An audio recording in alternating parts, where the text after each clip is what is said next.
Welcome back to the Low Budget LCS. Guys, it's Tuesday. It's a beautiful day of the week. My name is LaChance, and I am so happy to be saying that I'm here with First right there, casting with my good buddy, Oh Hi Vega. What's up, man? I'm here. We did it. We're here. We're casting together. It only took one extra week than we probably would have wanted. Yeah. But we're here. We're here. And hopefully we can make Tuesdays, we can really nail down Tuesdays. Make it a thing. Go Anima. Yes, love it. Sorry for starting a couple minutes late, folks. That's the theme. The theme of the stream today, it's baby mistakes. You might notice that it says the game's starting at 8 p.m. That's wrong too. The fucking down are my messages still not going through? If you're sending them to me, I don't have them. But maybe somebody else does. Ruffian coming in, subbing that tier 1 sub, but for 46 months and a 32-month streak. Ruffian, is somebody gonna match my freak, Ruffian? I want to match your freak, baby, because you are wild. You've been doing so much stuff for the league this season. I'm aghast. Holy shit! Oh no. I see these messages. Yeah, those messages are right there. I read it right to you. What's up, Sammy Slap? LaChance licks toes, for sure. I do deserve that smack. Everything's all over the place, but that's fine. You guys clicked on a channel called the Low Budget LCS. You know what's up. What have you... I didn't ask you this intentionally when we were off stream, because whenever we have this time, I do love talking about it. What media have you been consuming recently? What are you into? Dude. Shows, games, all kinds of stuff like that? Okay, so a couple of different things. Oh, wait, hold on. This is wrong. What do we think that is? I clicked on that. All right, well, I'm going to fix some of that later.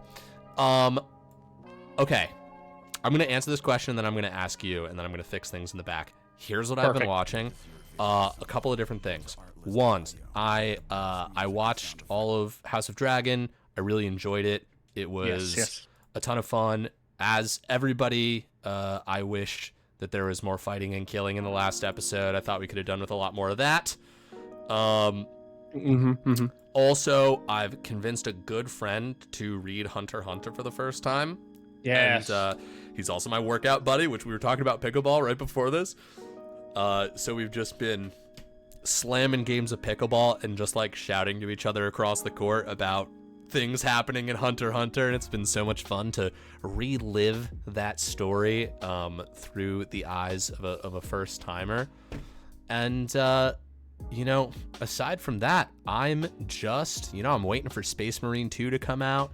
Oh my gosh, yes. Dude, I'm so fucking... It looks so good. It looks so finally a good Warhammer game. Dude, right? That truly has been like a curse, is like not great Warhammer 40k games despite having an incredible universe to play off of. But that's what I've been up to. Tell me about the fantastical worlds that you've been roaming through. Very similar. Obviously, House of Dragon. Similar feelings about it too. Love that. I started last week. Me and my girlfriend started watching Shogun, which I gotta watch. I've really liked. I've really liked it. At least so far. I think we're like 6 episodes in. But very good. I started watching anime-wise. We started watching Frieren. After I know everyone's told me like watch Frieren, it's really good. Blah blah blah. It took forever for me to get around to watching it. But I am now. It's very good.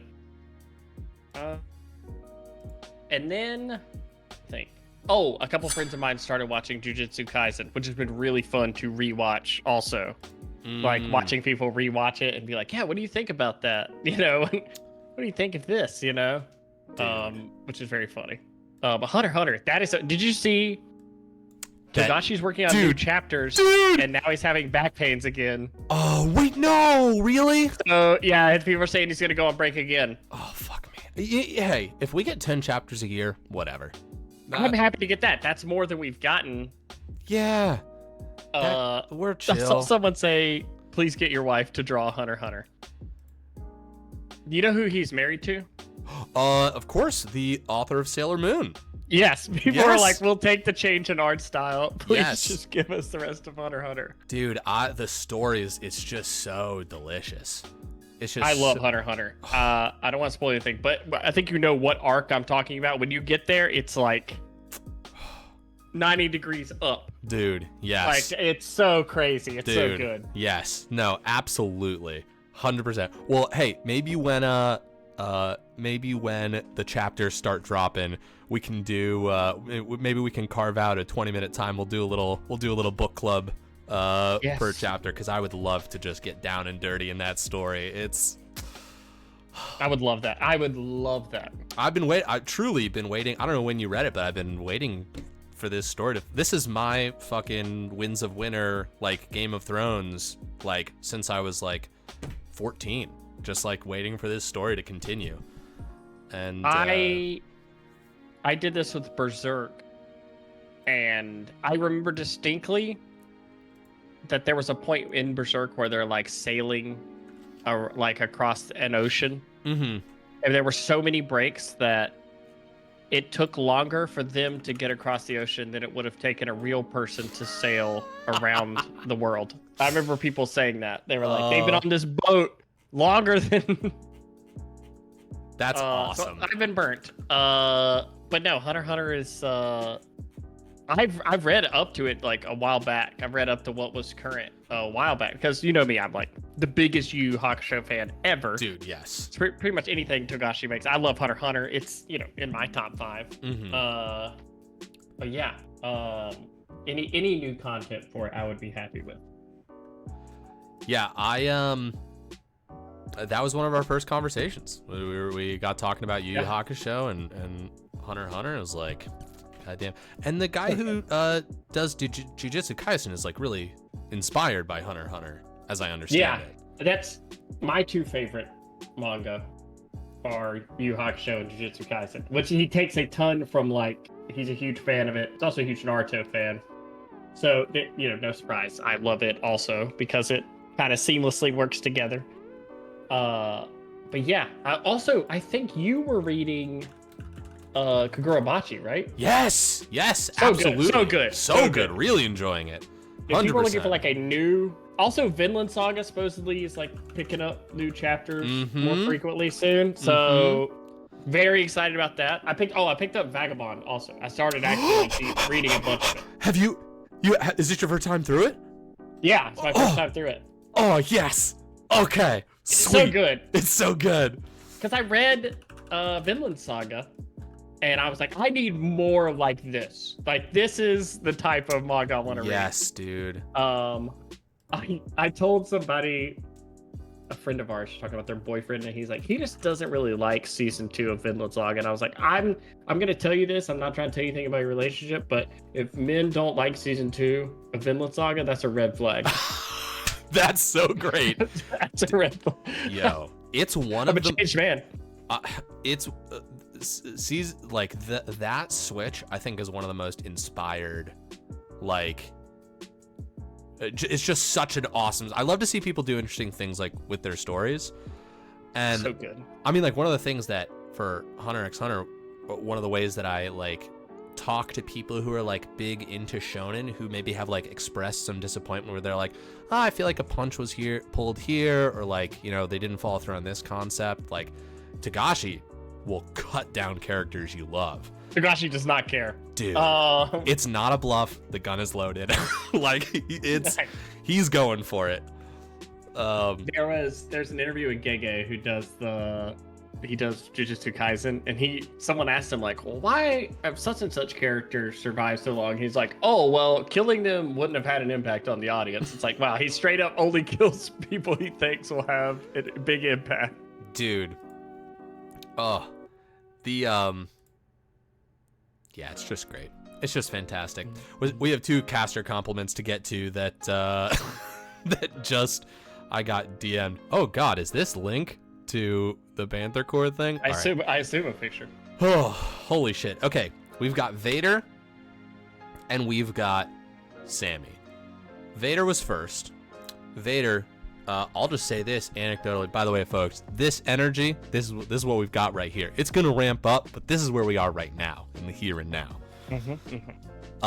Vader, recently, Bear paid a compliment about you to me. You made an image that I was like, yo, that image was fantastic for the social media post. And he was like, hey man, don't thank me, thank Vader. He made it. And so just know that there was some love out there for some art that you created, and I hope you're having fun flexing those creative muscles, because that's one of the wonderful things about the low budget LCS, is that it's something that we can all paint on and flex these fun creative muscles. That makes Vader a happy Sith. That's a beautiful compliment. Thank you. And Sammy, I could compliment Sammy. Would you like to compliment Sammy? I'll take Sammy. Hell yeah. We do have draft is up if you want to pop it up. Sweet. Thank you so much. I want to congratulate Sammy on one, since I haven't casted since Sammy won last split. Congratulations, reigning champ, undefeated since their championship. Whoa. Sammy in economy right now. And also week 1, congratulations Sammy on a 2-0 week. 2, I believe, 28-minute games, so very convincing games. So it looks like Sammy is not missing a beat since last season. And always a person who's around in chat, always a person who's here for casting and in the community, and just a wonderful person to be around. So thank you, Sammy, for all that you do. That's fantastic. That's so true. That's so on point. That is all very true to Sammy. And I was talking to Sammy after the most recent win, and he was talking about just like getting this team together and how pumped and motivated he is for this season, and I just think that's great. And they say the second championship's the hardest, right? Oh yeah. Oh, absolutely. Claws out for people. Hey, Jackie boy, DM me the Panther Core logo, or just a picture of a panther that you might like me to put up. I'll sort of let you decide that. Oh, and before we get to draft, I will just polish this off right here with Luffy. Luffy, caster compliment for you. You make me laugh, dude. You're just a really funny guy, and like you kind of play the heel a lot, I feel like, with like in your wonderful weirdness, but just know how much your point of view is appreciated, and it just makes such a it's just a delicious comedic taste in my brain. So thanks for being you. I'll add on to this because I've had the wonderful time of really getting close with Luffy over this offseason, and him naming several characters in his Baldur's Gate runs after milk-related things, and being awesome. My arena partner for the Arena Fun off-season thing. Luffy's the best. I love Luffy a ton. If you have the pleasure of hanging out with him, he always makes it a fun time, a laid-back time. Any game, whatever's happening, super fun. Really happy to know you, Luffy. Yeah, if you're just like hanging out in the LBLCS, and you're like wondering who to talk, just talk to some random people. There's some cool people in this community. There really are. There really are some wonderful people. Funny people too. Some absolutely hilarious people. All right, we've got draft in front of us. What's going on here? We got two styles here. Panther Core is going for a let's run really fast comp, and on the other side, Anima's going for a please stop running comp. A lot of like a brand, obviously probably going to be played in the jungle. Ashe Melio, very strong lane, gets that extended range off of the Melio W, easy to harass, makes it very hard to engage on the Ashe there. But on the other side, Sivert Karma, a lot of poke and lane, right? A lot of high range there. The Q harass from Sivert Karma obviously can do a lot of things, and they have a lot of movement speed to set up their Udyr here. I am curious as to what Panther Core is going to round their comp out with. Right now, Sivert is a champion who wants to scale, who wants to get to, 2-3 items. Whereas Ashe, on the other hand, early in the game can be very strong, right? Ashe is someone who, because of her passive and things like that, can have high impact even when behind. So I want to see what they round that out with. I do love the Melio pick into Udyr, though. Unfortunately for Udyr, he does have to walk at you, no matter what type of animal he chooses to be. They are all creatures with legs. And Melio very good at just keeping those at arm's length. I'm sorry. I was just moving some graphics around, and that just connected in the back of my brain. That's wonderful. Oh, Jesus Christ. Wait here. Oh my God. Oh my God. Let's go. Don't mind me. Jack definitely did this on purpose. This is 100% on purpose. Like, let me send you the largest logo imaginable. Excuse me. Oh shit. This is so big. That's maybe the biggest logo I've ever seen in my life. Hey, this is a great clip for Panther Core, though. This is just... Yeah, just a giant lurking panther in the corner of the screen. Oh my God. Oh my God. All right. Beautiful. That's beautiful. Here, we'll make the dragon a little bigger just to... Yeah, it's just for sake of brand identity. We'll make the dragon the same size. Dude, so true. So true. Oh my God. Okay. Oh, look at this. Some clockwork people. We've got Camille. We've got It's Oriana. time to pick these champions. God, that's good, dude. That's brilliant. Okay, that's not my best. You know, it's No, early. First week, we're working off. We're knocking the rust off. This is a ramp up. We peak at finals. This is Yeah, where we yeah, start. we're building up. I gotta get some. You know, you gotta throw stuff at the wall, see what sticks. Yeah, you know, yeah. I do really like Camille Oriana. Camille's really good into stuff like Melia, gets the ult off. It's probably one of the best ball carriers in the game because it's really easy. Just, hey, I'm gonna put the ball on you, Camille. You're 100% locking someone in here. Zach on the other side, very good also. Even with movement speed, a lot of times if Zach gets his initial landing on you of his slingshot, pretty easy for him to ramp that into the queue and lock people down, setting up that Ashe and Brand. And then Corki, it's a pretty safe laner, right? Scales well in the mid lane. They already have plenty of AP damage on this team.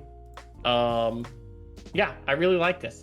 Both sides have very clear identities of what they want to do. I do think Panther Core is going to look to scale a little bit, get some items, whereas Anima wants to get those scraps, right? They want to fight around things early in the game.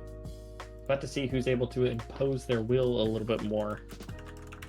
Absolutely. And whoever, folks, you at home, whoever you think is going to run away with this match, you'll have the opportunity to prove it by betting at the casino. Schmeckles are going to go live in a hot second as soon as I stop spelling Panther of all words wrong.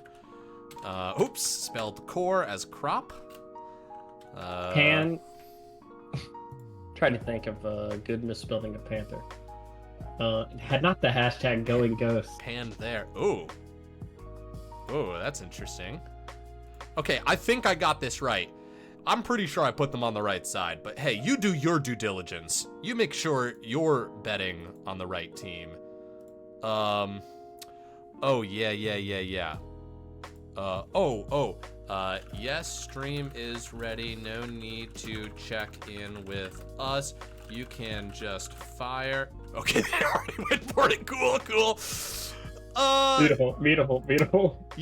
Vega, normally what I do is I send this very nice message to captains. I say, hey, we're super excited to stream your game. Really looking forward to the match. Here are a couple things. We prefer pro draft if you can. That just works with the setup. Also, don't worry about waiting on the stream. We often get distracted. We'll always catch up. Did not send that message today. Every mistake today, I'm gonna take the blame for that. That's okay. Hey, like we said, it's our first duo cast of the year. We're working through a lot, and also, Chance and I both we're very tired today. We both physically exerted ourselves. Yes. And are working through, settling into this cast. Trying to think of a good hashtag for Anima. You ever read any of the Animorph books? Oh my gosh, yes. Yeah? You a big Animorph? I wouldn't say I'm a big Animorph fan, but I have read. Glances at the poster behind. Yeah, definitely never turning my camera on again. I'm aware of their existence. Sure. What was your what was the series that when the Scholastic Book Fair came around? What were you drawn towards? Artemis Fowl. Oh! I'm a huge Artemis Fowl fan. Vega. Man. You're such a kindred spirit. There are so many It's so good. It's so good. Oh my god, I can't express how many times I've been talking to this gentleman and he's been like, oh, there's this little thing I love, and I was just like, oh, there's nothing more I love than And also, it is so crazy how many things that obscure things that we've been like, hey, do you like Metabots? And we're like, dude, yes, I love Metabots. Like, dude, no one else likes this. Fucking, yeah, I'm over here talking about Metabots to people. Nobody knows what the fuck Metabots is. Yes, man. We really, like, we were magnetically drawn towards such similar ideas, just living very similar childhoods. Also, like, board games, like, yes. it is actually alarming how much stuff me and LeChance are like, we both like this exact same thing. 100%. 100%. God damn. Metabots was great. Mew Life. Yes. Yeah. I honestly, it is true. I mean, I see Anima, and I'll ask you if you think this. Yes. All I think of is the Final Fantasy X summon, the chicken that's like all chained up. Okay, so this is one of my, everyone's got gaps in their knowledge. Almost no Final Fantasy. I haven't really played any of the games, with the sole exception of Final Fantasy Tactics Advanced. Well, that's a great one to play. Totally. That is a great one to play. Yes, I played that game to fucking death. But none of the other, I like don't really know the world as much, but I understand it to be very cool. It's just a summon that's in Final Fantasy X called Anima, and it looks really weird. And so when I see Anima, that's what I think of. Oh, there's just like... Did you play a lot of Game Boy games?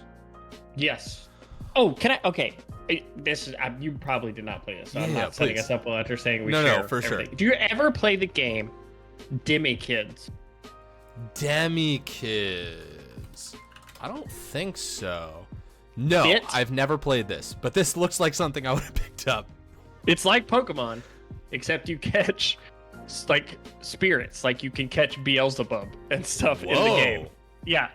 Whoa. And there's a light version and a dark version, and my friend in school, we got the opposite versions. Oh, that's sick. That's my weird, obscure Game Boy game that I love. That's fucking sick. I remember a bunch What were you gonna ask me though? Oh.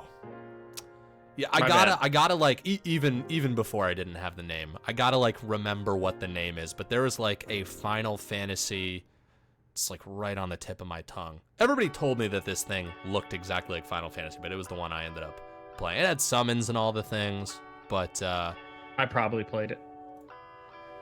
Yeah. What's your favorite game of all time? Not League of Legends, besides League of Legends. What's my favorite game of all time? Yeah, like your childhood, like people ask you, like, what's your game, your go-to? My childhood favorite game, just like top of mind, especially for Game Boy games, Mega Man, like Network Blue 3. Oh my God, Mega Man Jack In and all. Dude, yes. Those games are so good. Those games so are like, there's nothing like them. They're nothing like this. Right? Dude, I'm like, yes, plugging Mega Man into like a vending machine. And yes. Like, dude, it was so good. It was so sophisticated so and like deep.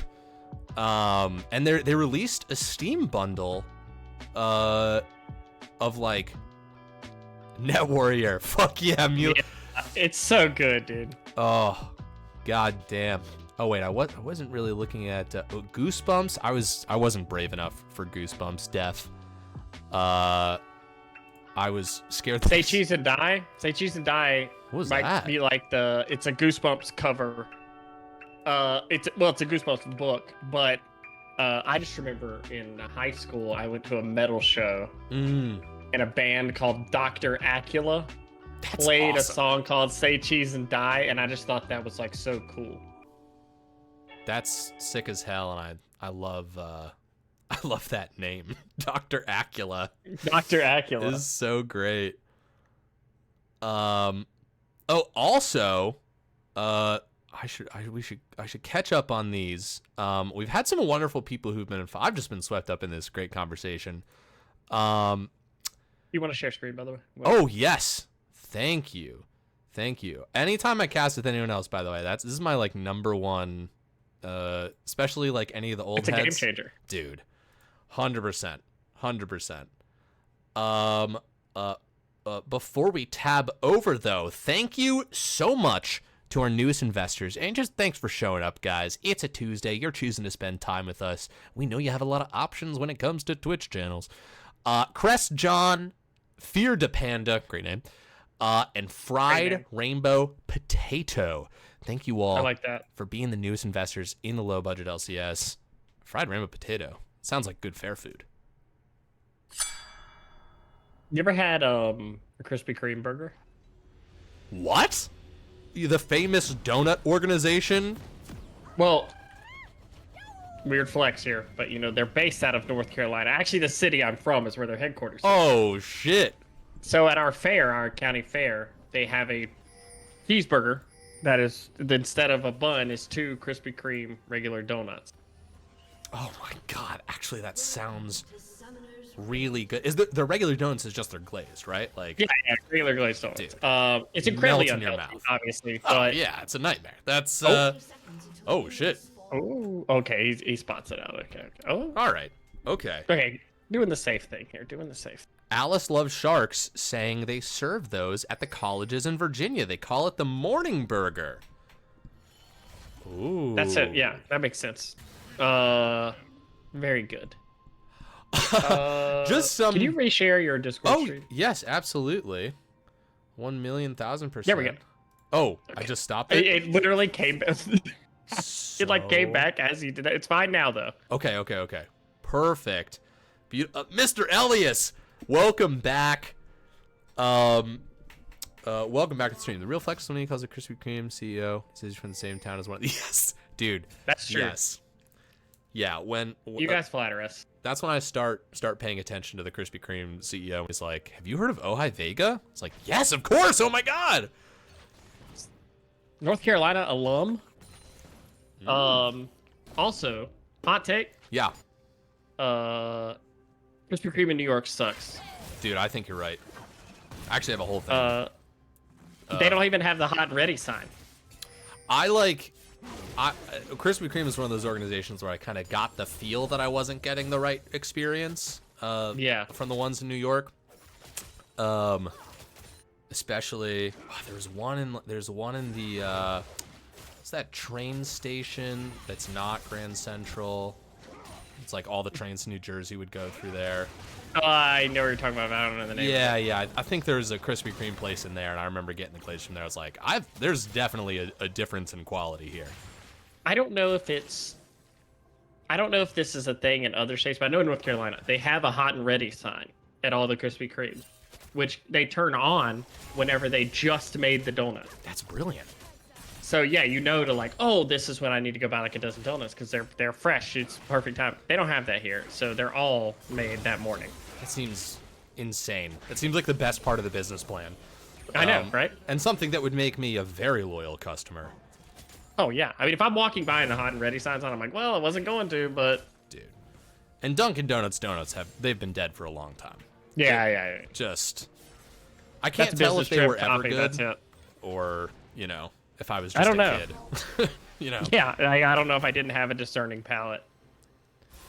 RK Waterski. Now I just want a donut. Yeah, man. Yeah, it's we'll solve that. Go to some local chains. Find your favorite independent donut maker, and give them a couple bucks to keep making those good donuts. All right, about 30 minutes into this stream, we're gonna transition into talking about League of Legends. We did. I was gonna say, we did just have early laning trades here. Yes, totally. We do get to see some of the strength of Sivir right here. We saw that wave clear come out in their ability, and one of the main strengths of Ashe, the hawk shot, right? This is something that your solo queue teammates might not take advantage of, but your competitive teammates sure as heck will. Yes. Being able to spot out that jungle, and right now it seems like most lanes have kind of gone the same way. Red side was able to get the push, bot and top early, and now is waiting on that return of the lanes getting pushed back into them. Good trades here, though. Yeah, I feel like I also got a little bit sidetracked and bamboozled with this Zac top in my head. Zac's a jungler. Ooh, great connection right there. Rebel actually going to walk up, start getting these trades off. Ashe, of course, this slow on their auto attack, using this on Science Class 27, a fantastic summoner name. But yeah, I think we're going to see a lot of this. Ashe has a lot of strength where if you're running away, it's just a nightmare to get away from her. Especially Emilio, because Emilio gives that increased range, and whenever it shields, you get a little bit of movement speed. So as you can see right here, this is a dangerous trade. There we go. That's a heal. That's a cleanse. Fighting in the middle of that wave, right? They've got, it can seem not that dangerous. They're minions, right? How much damage could they really do? But in numbers, it can certainly hurt. Yeah, I've seen Despicable Me. The minions can get after it. So true. So true. Here we go. Pop a potion coming around. This is a brand gank. They've got some CC. That's a good flash away from Moda. And look at this. The return gank as well. It's a 2v2. Engineer's going to have to get his way back to the turret. But first blood going right there onto Udyr. Pop a potion might be next. There it is. Look at the cleanup. Oh, great counter gank. Absolutely amazing counter gank. And part of that happens because Brand has to invest the flash into trying to get the stun. And if you're the Orianna player, right, that's easy. As long as you flash the stun, they don't have any follow-up. There's no dash for Brand to catch up with you there. And that's a brilliant start to this game on a team that really wants to get to items, right? A team that wants to get Worry and Sivir and these champions onto items to get an early goldie. Like, that's very good. And good trading here for Brand while he has the... as I say that, Camille doing Camille things. Yeah, there was series okay, yeah, sorry, dragon just being done right there, gonna be secured by Panther core ghosts. And you know, this is the classic trade, right? You're gonna trade the grubs for the dragon. This first trade, then the question becomes posed right away: who's gonna play for a second round of grubs? You're gonna try and get all 6. You're gonna let that second dragon go, but maybe there will be some contensation. Those aren't words. Pop a potion. Gonna be ulted right there by Kakazu Bay. That Brand is going quite low. Chased down, taken down by the Camille and the Udyr. There's just such strong, you know, dive here with the Camille.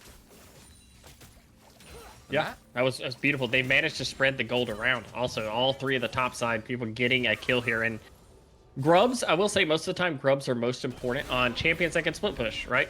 Champions that want to be in a side lane and using those grubs later. And Camille kind of fits the perfect bill of that, right? Camille is that champion who wants to be in the side lane. She wants to be pushing towers and then flanking. So an early kill on her, and they don't give over the 3 grubs. That second grub fight should be something that blue side here is going to favor looking at the Panther core team. But red side right now, they still have a ton of tools, right? Even when you fall behind on a comp like this, you have so many go buttons to make fights happen. If anyone's out of position, it's very easy to get yourself back in the game. Yeah, for sure. Just slamming him with an Ashe arrow. Zac, of course, just coming from very irregular angles. I'm loving how much this bot lane is fighting. They are not afraid to scrap at all, and I think that bodes well for some very exciting mid to late game fights. Absolutely. And even though Sivir has the ability to cleanse like an arrow or something like that. Oh, here we go. Udyr coming in. That's an arrow right in. It's actually going to be a 3v3. Pop a potion still does not have ult just yet, but they are going to get the CC down onto the Udyr. He's going to get those 3 spells off. A little bit of an explosion. And there it is. The Ashe clears it up, gets that kill. And now the chase that we talked about, the slows that come through the auto attack. Very nice. A good escape, but a good counter gank at the same time. Yeah, great awareness from the Ashe as that play started. Just Ashe arrows the Sivir in the face so she can't DPS during the Udyr stun. So after the stun falls off there, but that we do see great play from Udyr in the beginning of that, though, does use the immune to run through the Milio bounce back. Yes, more indeed. trading. More trading up here in the top lane. 2 bouncy boys just bouncing all over the place. Well done. Ooh, yeah, a lot of movement in the top lane here. Yes, indeed. Lots of healing coming through this Zac. That's going to be an ult and an ignite, but a great... This is one of the other things about Camille, right? Trade not going your way. It just sort of, you know... God, what is the daughter of Toph? What am I thinking of? Just sort of metal bend your way out of there. I know who you're talking about. I can't think of it. Gosh, she does look like her. Yeah, right? It's the same. It's totally Legend of Korra, metal bender, police. Sling it all over the place. Underrated also. I feel like this is a weird offset, but Legend of Korra is fine. Like, it's good. I enjoy watching it. I completely agree. I think that Legend of Korra... Lin. It's Lin. Lin. Thank you, Little. Absolutely. Yes, Lin Beifong of the esteemed Beifong family. Yeah, I think Legend of Korra is good, but I think it's especially good as a completed set. I think it was annoying to watch as it was coming out. You sort of wished more was going to happen. Yeah, I agree. It's always that danger of like when something is truly amazing, the thing that follows it is always going to be compared to that. Side portraits were missing, and I was like, something is wrong. I wish Mal had never said this because I didn't notice it. But then once he said it, I'm like, oh, they aren't there. Because I'm also on mine, obviously, since I'm spectating yours. And this girl, I was like, oh. I couldn't tell what was weird about it, but now I know. It's almost, it was almost sort of like haircut level of like, something's different here. You know, just it changed the framing of its face. All right, well, we've got we're filming League of Legends in 80mm. Yes.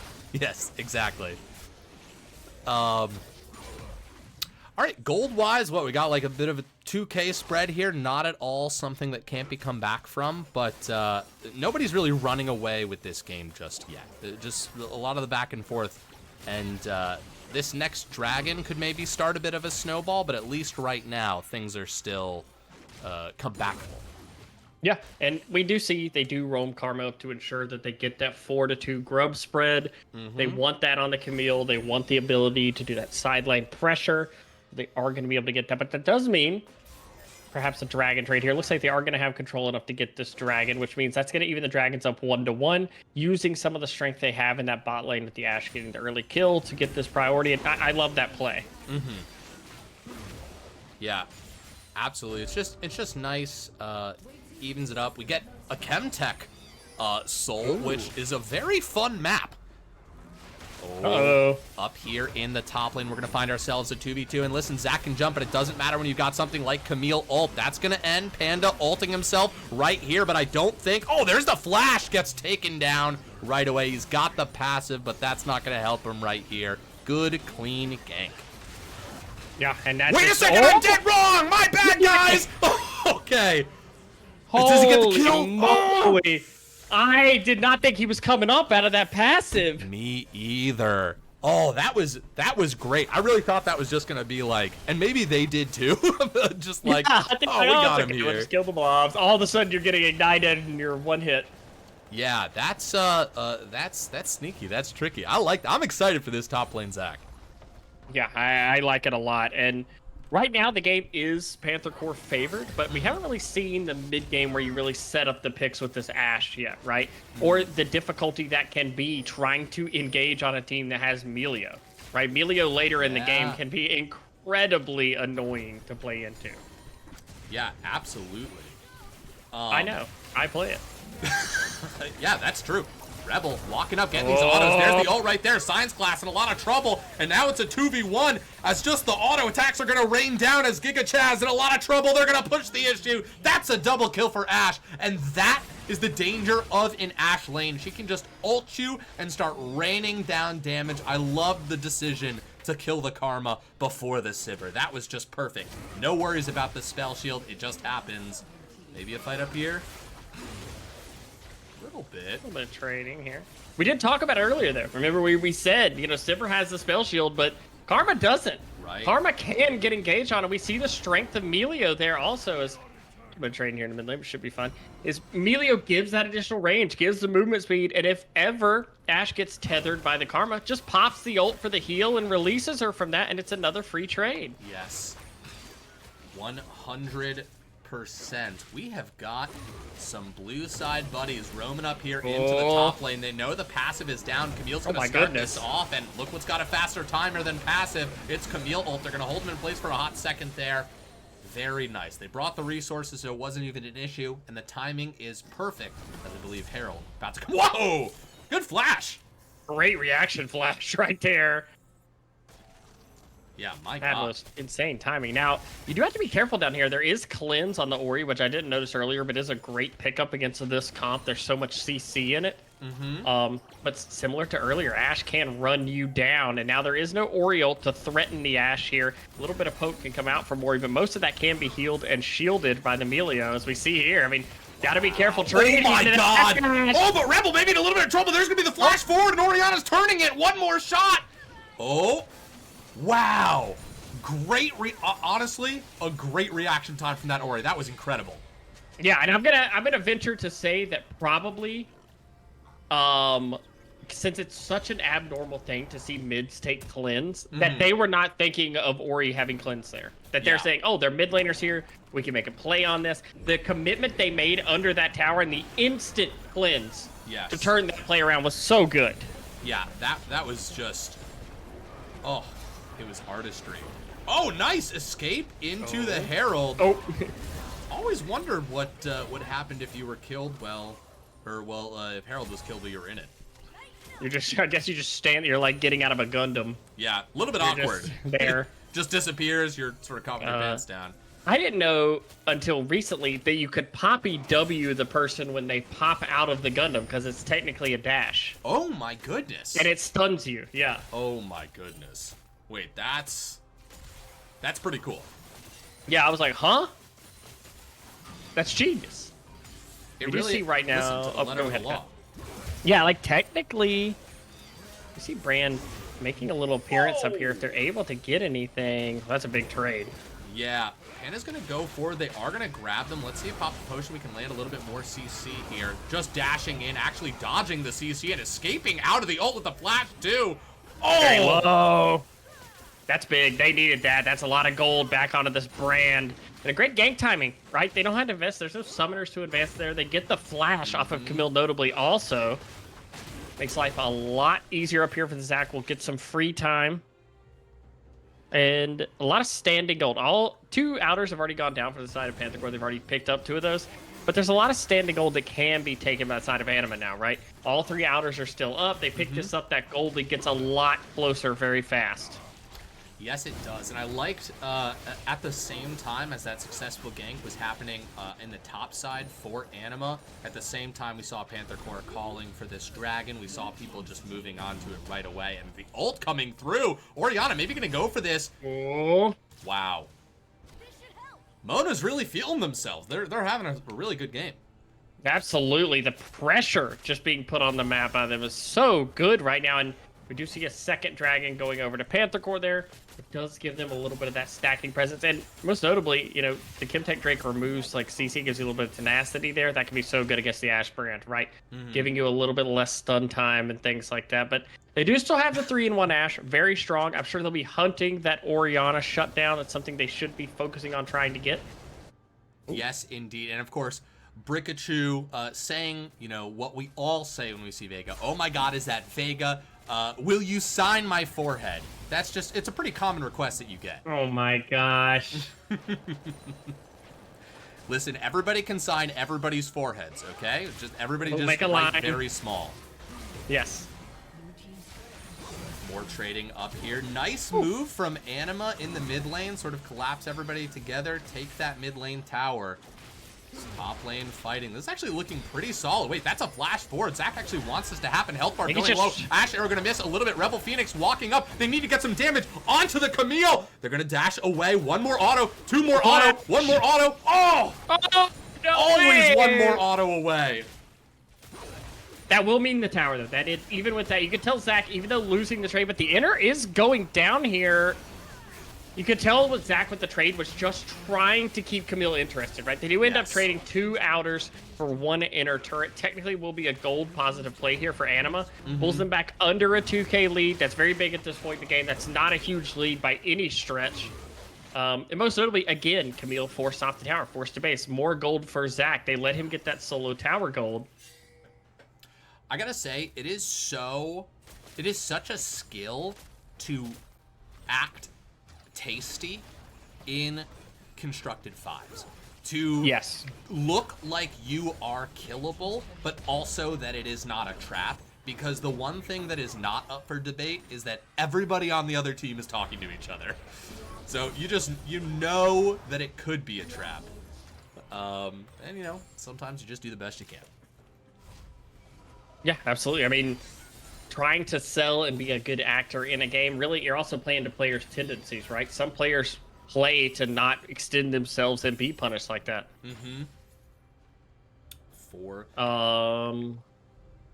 do have a little bit of a lull here in the game right now. We talked about how Panther Core kind of was the team that wanted to scale, wanted to get to those items, but that's not taking away the fact that champions on Anima don't scale well, right? The brand is something, one wrong team fight where you carry a brand ult back into your team can end the game, right? Yes. Corki, someone who does very well on 3 items. Ash, still very strong for a large majority of the game, and ooh, more trading.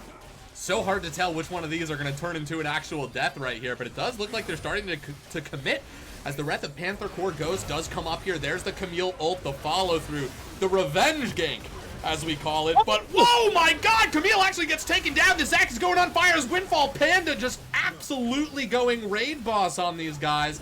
They learned from last time they've got to burst him down as fast as possible. Very surprising kill there. I feel like Zac surprises me, you know, the amount of burst damage that can come from the champ. Mid tower going to get taken down as we've transferred into this portion of the game where teams are just collectively gathering. Oh my, force. that's a lot of damage. Oh, he wants it. He's got a second charge up on this. Can he hit it? The flash forward. He dodges the Orianna. Oh, Moana with the flash as well. Can he get this chase down? That's the question. Rocket, he's sidestepping. He's got to handle the wave. Moana's going to walk forward. They probably got a QW up. Wow. Corki almost getting the kill. Yeah, both. I mean, neither of them afraid to take that fight. I think minions end up saving it. They're blocking some of the rockets from Corki there. But that is a huge play. Flash off both of them will be gone for the second. But 2 items on Ashe right now, 2 items on Sivir. Both AD carries very much online for this fight. But I think one of the most important things is Brand with the Rylai's, right? Has the Rylai's and the Leandry's finish. That is the nightmare of every player who's played against Brand. Yeah, absolutely. All those slows coming out and whoa, Vega, we might get ourselves a little bit of 5v5 action as both teams gathering themselves. 10 seconds until this Infernal Drake. Anima with a very nice pink ward and a Zac hiding in that bush. That's devastating. We've all been caught surprised by Zac flying through the air. Oftentimes drive-by and stealing an objective that we were working on. But this one just wants to jump right on you. Oh, he's in a pit! He goes over! Not sure if that was on purpose, but he's absolutely baited out the positioning. I love this aggressive play. Very good scrying or finding all the wards and all the rest of Anima Gaming as Dragon aggroing onto them. Panther Core balled up. Both teams ready. Zac on that blast cone. They can jump or take it out. 2 units of movement they can do. They're just going to take that blast cone over. Yeah, but Anima has mid prio. Their waves are crashing mid. Oh, there's the engage. Panda goes in. Ashe arrow as well. Orianna ult's going to grab the Ashe right there. Milo ult coming too. Look at that on the backline. Papa Potion being aggressed on by the Camille. The rest of his team, they can't help him. 2 down. 2 for nothing so far as Panther Core is looking very dominant here, forcing Anima Gaming off of the Dragon. Wow. What a fight. I mean, I think the Camille just plays that so well. The second that fight starts, Camille goes onto the Brand and separates Brand from the fight, right? Makes it to where they can't pile in this free damage, and Udyr kind of plays Dorman, right? Says, hey, if you're going to walk up and help your Zac, I'm right here to tank and soak some of that damage, and beautiful job. Looks like they are going to get the bottom inner off that. They get the Dragon going to Soul Point there. That is amazing team play right there from Panther Core. Absolutely. Really, really big play from Panther Core there. I want to highlight 2 things in that fight, which was amazing work from the Camille and from the Orianna. Isolating Papa Potion in the backline, Camille just throwing themselves forward and saying, hey, I might die from this. Ooh, Udyr chasing him down. No mana left onto the Corki. This is a 41 chase. Rebel Phoenix showing up. Zac actually on the backline. Can they save them? Auto attacks coming in. Papa Potion's here too. They could turn the tide. That's going to be 1 down. The Udyr dead. Ashe arrow still up. And the double knockup from the Zac. This is the counter punch. This is the revenge. They've been waiting for it all game as they are going to try and tie up the kills.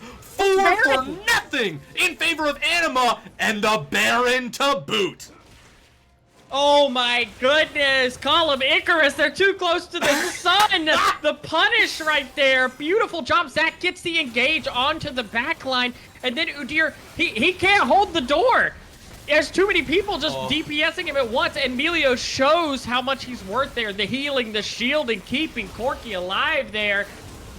That is Baron, and that is the gold swung in Anima's favor for the first time in this game. Woo, talk about the pendulum swinging back and forth. They lose a fight, they lose Baron only to win a fight and gain Baron and gold, as you said, in favor of Anima. They are feeling energized and motivated to bring the pain. Now, Baron, limited buff, right? There's a timer on this, so how they use it in the next couple of minutes is going to be key to sort of leverage the power while it's there, because it will not last forever.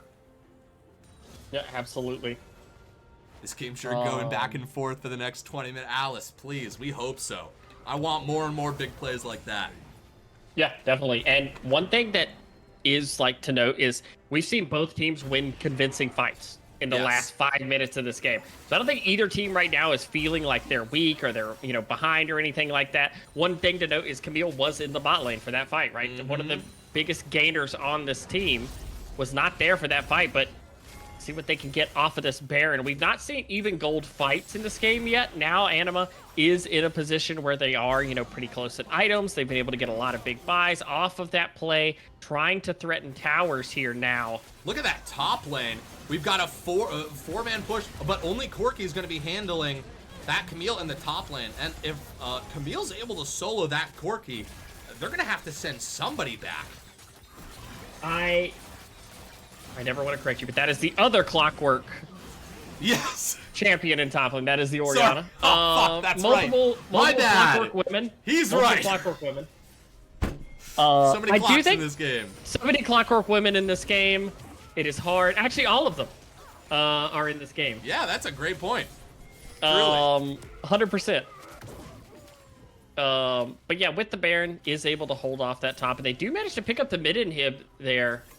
The threat of the engage is so hard because, you know, when you're in a situation where a team has Baron defending your inhibitor turrets, it's so scary, right? Yes. Because a bad fight probably means the game. They're right there with the Baron buff. It's very easy to push into the base. Now, see what they choose to do with the last remnants of this Baron. Looks like they are going to threaten the bot wave. They do have TP on the Corki if anything were to break out here, but looks like they do choose to back up. Don't have the vision in that jungle, weary of an engage being forced. I think this is the right call. Dragon is coming up. I think it's a smart decision to just go spend your money. You know, you've made a bunch of money on the map now. Let's go spend it. Absolutely. I mean, people talk a lot about the coin flip of taking Baron itself, but there's also a little bit of coin flip if you commit to something in action where Baron buff is going to wane halfway through it, and it's just better to get a back timer, spend that gold, and don't end up, you know, fighting maybe your third fight in a row without backing because you wanted to make sure that you pushed as hard as you could with Baron. Yeah, absolutely. And we do see Ashe now very comfortably on 3.5 items is going to be pretty strong for this fight coming up. Having Brand push out the wave in mid, they're having Corki push out the wave in bot, and that mid wave is super minions. That is something that will have to be responded to. So unlike the last fight where it was just a normal wave getting shoved into Diana Tower, this wave will take base structures, right? This is something they will have to respond to. So it is in the favor of Anima here to stall, right? To wait till they see someone on that mid wave. Absolutely, and as long as they read that correctly, it looks like Panther Core is going to start this Dragon a little bit. Dragon aggro is going to bounce back and forth. Zach's Sunfire Cape, I believe, kicked it off. Okay, it's going to reset a little bit. And look at that, Camille backing, as you said. It's going to be a 4v5 if they choose. Orianna ult is going to miss right there. That could be the key to engage. Let's see, Zach's going to go forward. Can he get that second part of the pull right there? He does not, and maybe we've got a successful disengage. They're going to turn back to Dragon. Ghost might look for a different angle, but no, they're just going to give it up, and honestly, they can do that. It's the second Dragon for Anima Gaming. They decide it is not worth to throw the entire game for this. Yeah, I agree. You used a big CD, you looked for a big play. Oh, we got a fight down here! Holy shit, he makes connection with that. Gigachaz is going to show up, try and get some damage down, but this Zach? What? The Knight Zach is putting it, and the Ashe arrow lands in the base! Perfect. Perfect planned. The Ashe, only second to the Ashe ult heard around the world. You know, whatever, a 2017 world. Incredible. I saw it in person. Dude, wait, you were at that Worlds? Yes. I was there. That was in Madison Square Garden, my Yes! Yeah. Oh my god, we were... It's my second time ever going to New York. Oh my god. Wow. Maybe we sat near each other. I was there for that and the CLG TSM finals. Oh my god. That's so sick. Ooh, some CC here. Onto the Udyr. Very nice from Papa Potion. Just 3 spells off real quick. Let's see. If, you know, grouped up, always dangerous. You know, Oriana's not in the neighborhood there. Oh, Camille actually pushing onto the top side this time. Yeah, that matters a lot. Yes. And for Grub Camille, she will deal damage to these towers very fast. 100%. Just such a powerful split pusher. And gold, basically dead even. Emotionally, it feels like the momentum is on the side of Anima Gaming right now. They are down a dragon, but Inhib being down, it just feels huge on the map. Yep, I agree. Right now, it does feel like momentum right now. Anima feels more confident on the map than they did earlier. Early in the game, Panther Core a little bit, you know, pushing around the map, able to ball up and kind of push Anima out of places. Now it's kind of shifted a little bit. But one mistake here at the Baron could mean a lot. Oh, Udyr going to be engaged on. Zach brings him in. Some nice blast cone action. Ash basic attacks coming through. Got to watch that Oriana ball. Rebel Phoenix is going to walk up. And there it is. Zach's going to go in once again. Do we have an Oriana ult? I'm not 100% sure. Zach, Windfall Panda in so deep. Doing so much damage here in the back line. Just ripping through them. A flash forward from the Ash. Going for science class. They get the kill and they burn the flash at the same time. Giga Chaz, flash is being burned. They want this bad. A flash over the wall. Udyr doing their best to run away, but they take out 3 of Panther Core Ghosts, and they're going to turn back and maybe take Baron for a second time. Yeah, I mean, this Zach, I was saying it perfectly in chat. He's a bit of a problem now.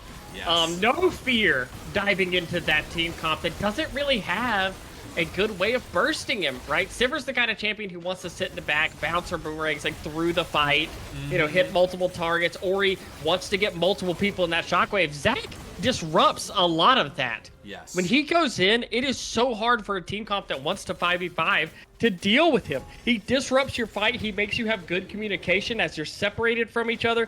And teams like Ash and Brand really thrive in those situations, right? Where they're CC, they're slowing, they're getting AoE damage. And Oh my god. Oh my god. Taking down a tower and the mid laner at the exact same time. Windfall Panda, they're not done. Look at the healing when he picks up a blob. Oh my, also this Ash just ripping through towers. They have Ash Arrow right now, so it has to be careful. Yeah, they might want to rotate and take that inhib. We'll see what they decide to do. They're going to try and link up with this Corki. They could be attacked on the edge of that wall right there. No, but no, they've got a wave that's being walked in. This is, and to think this is all off of that one fight that they won right after they lost the dragon fight. Pretty crazy. Absolutely, yeah. I mean, you give a comp with this many go buttons, the ability to go, and they absolutely will take advantage of it. Double inhibs.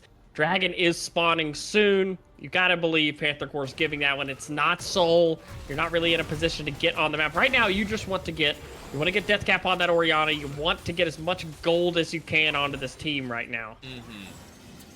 Yeah, absolutely. I mean, the problems are just going to become more and more of a problem. I mean, will they ever really, truly develop the ability to, like, erase Zach, right? He's always going to get into the back line. There's nothing to really stop him.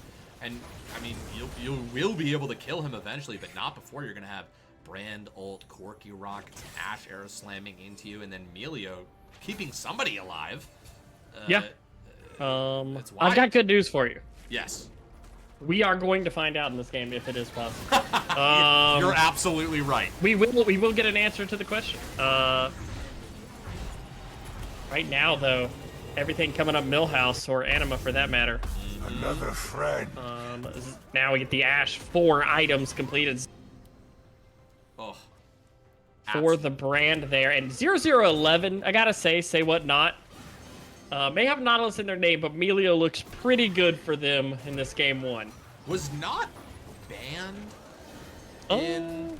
Is this one of those situations where this is a Nautilus main? Nautilus was not banned. All right. Who knows? I will say, though, Nautilus... very good good flash. Good flash, good flash, good flash. You're dead if you don't do that right there. Very well done.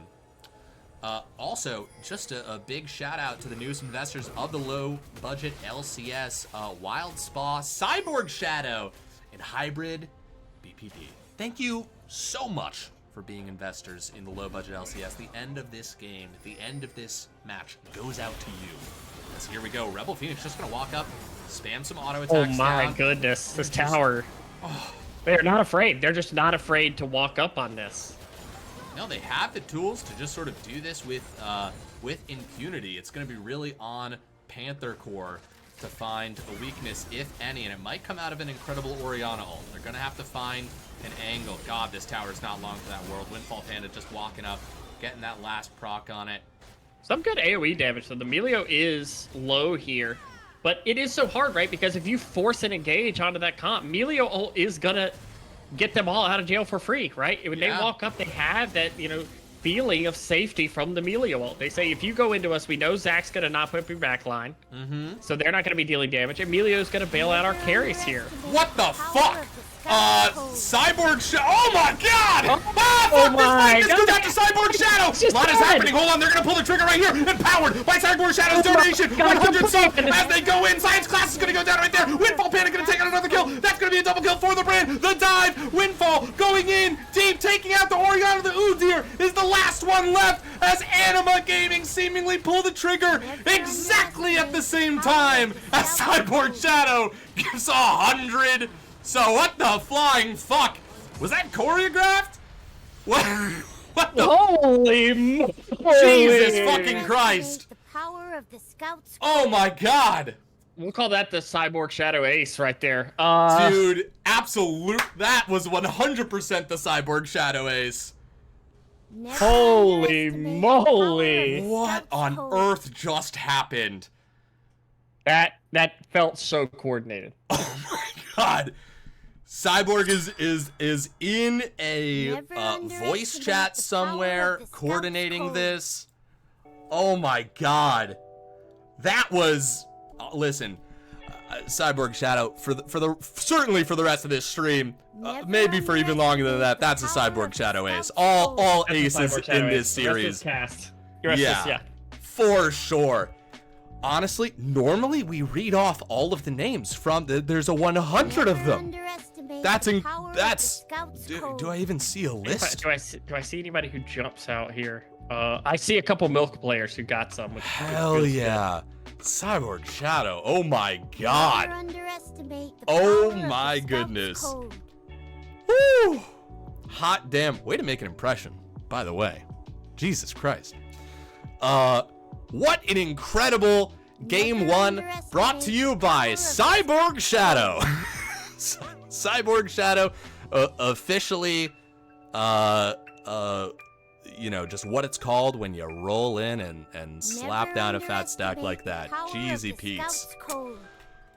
Welcome to the Cyborg Shadow presentation of Low Budget LCS tonight. Yes, the Low Budget LCS sponsored in large part by Cyborg Shadow. Does your Cyborg need a shadow? Well, Cyborg Shadow is going to take care of that for you. Oftentimes, the main critique that Cyborgs have is, where's my shadow?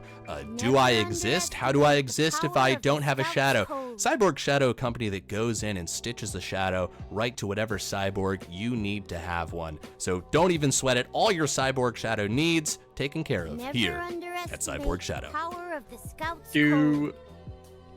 This has nothing to do with it, but it kind of does. Do vampires have shadows? That's a great fucking question. Is a They can't be seen in mirrors. Never underestimate. That's a really good question, because is it different? Is it different than Thinking, just. I don't know if they do. I don't know. I truly don't know if they do. It's like maybe common knowledge, but I don't know the answer. Papa, I'm gonna work on getting us into Papa. Is it Papa Potion? Yeah, Papa Potion. This is a great name, by the way. It's so good. Vampires don't have souls, so they don't get shadows. See, that poses a great question. Oh, maybe we're not friends. They just invited me. I'll rectify that in a second here. We're gonna become friends. Damn straight. Here we go.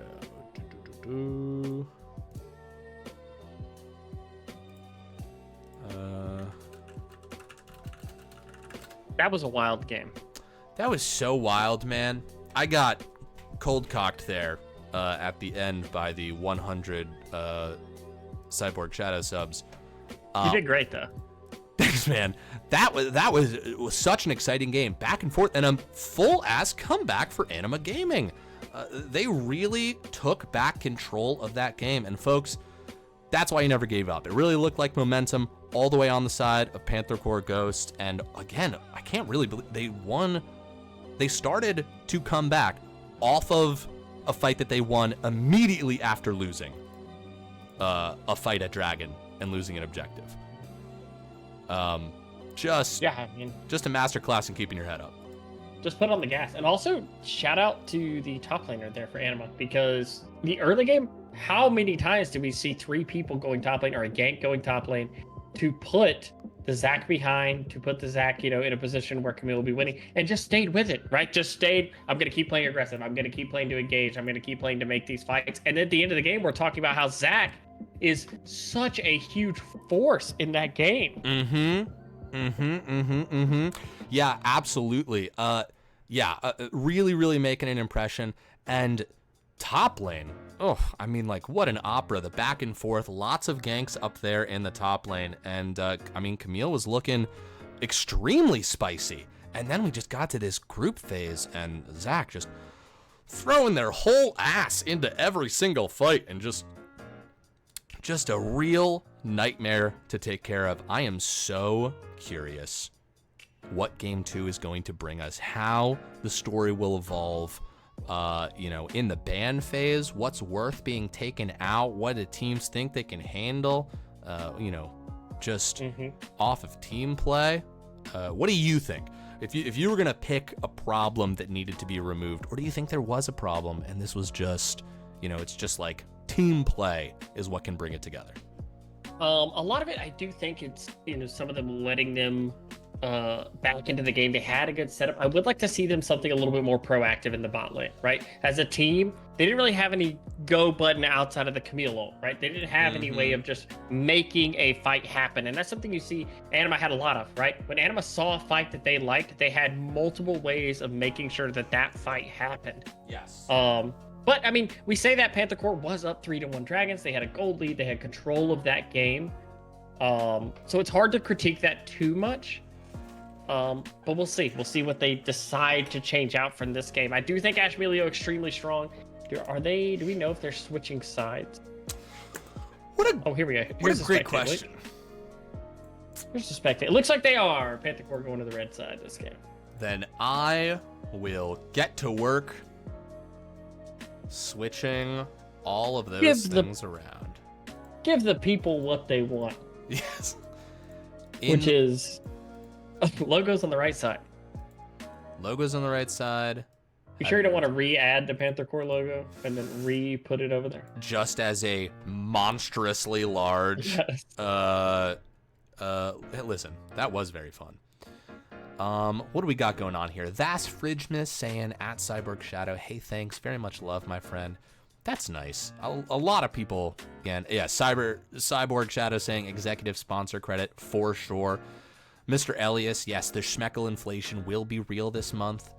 Which, speaking of, I should hand you don't have out to. The Schmeckel. Hey, if you don't want to. Vika, who'd you bet on?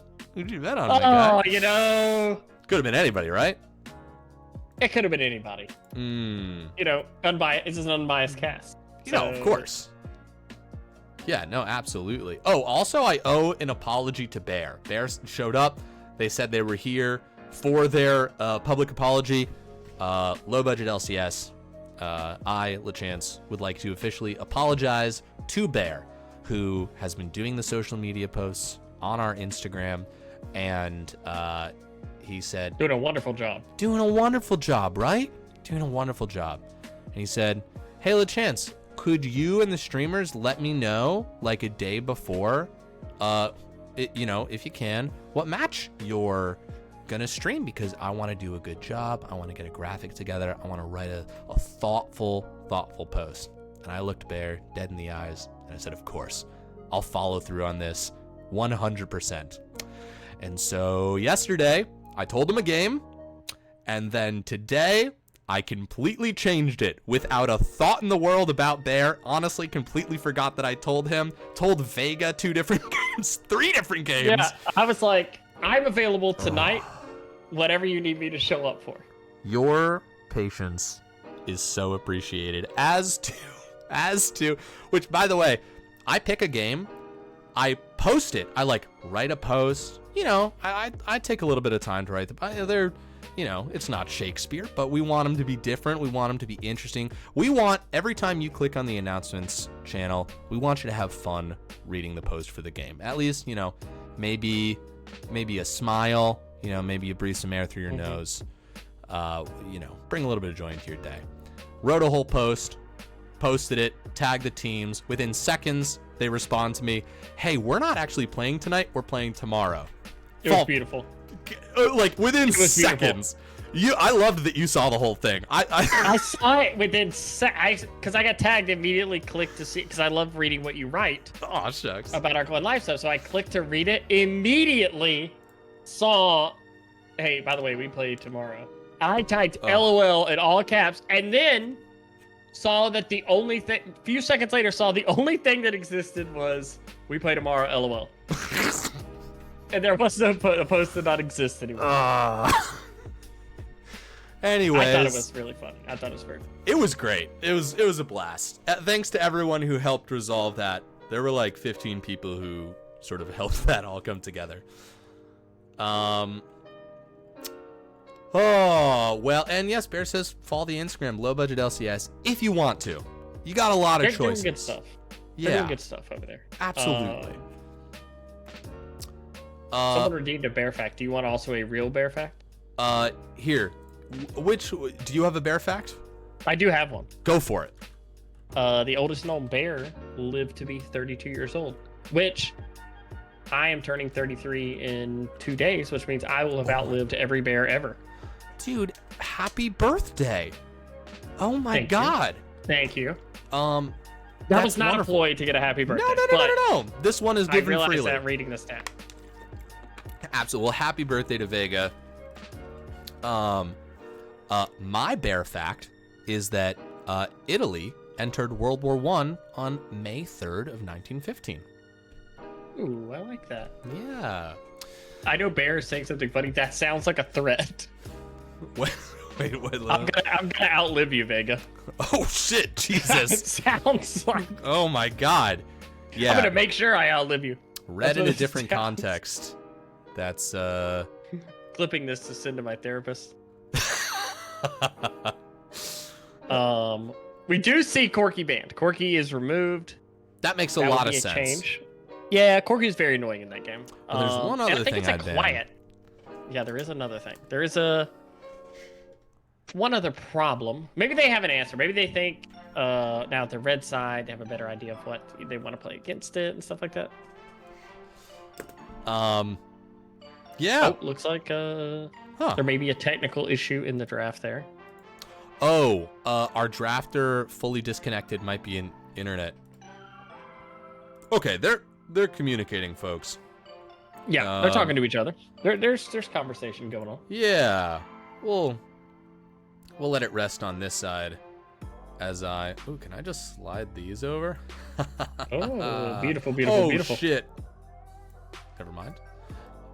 Just grabbing the wrong. Whoa! What? Okay, we'll do that there. Okay, let's tab over this. We're just gonna do all of this live. I usually try to do this in the background, but we got a couple seconds. We got time. We got a couple seconds here. I was hearing somebody talk about DVDs the other day.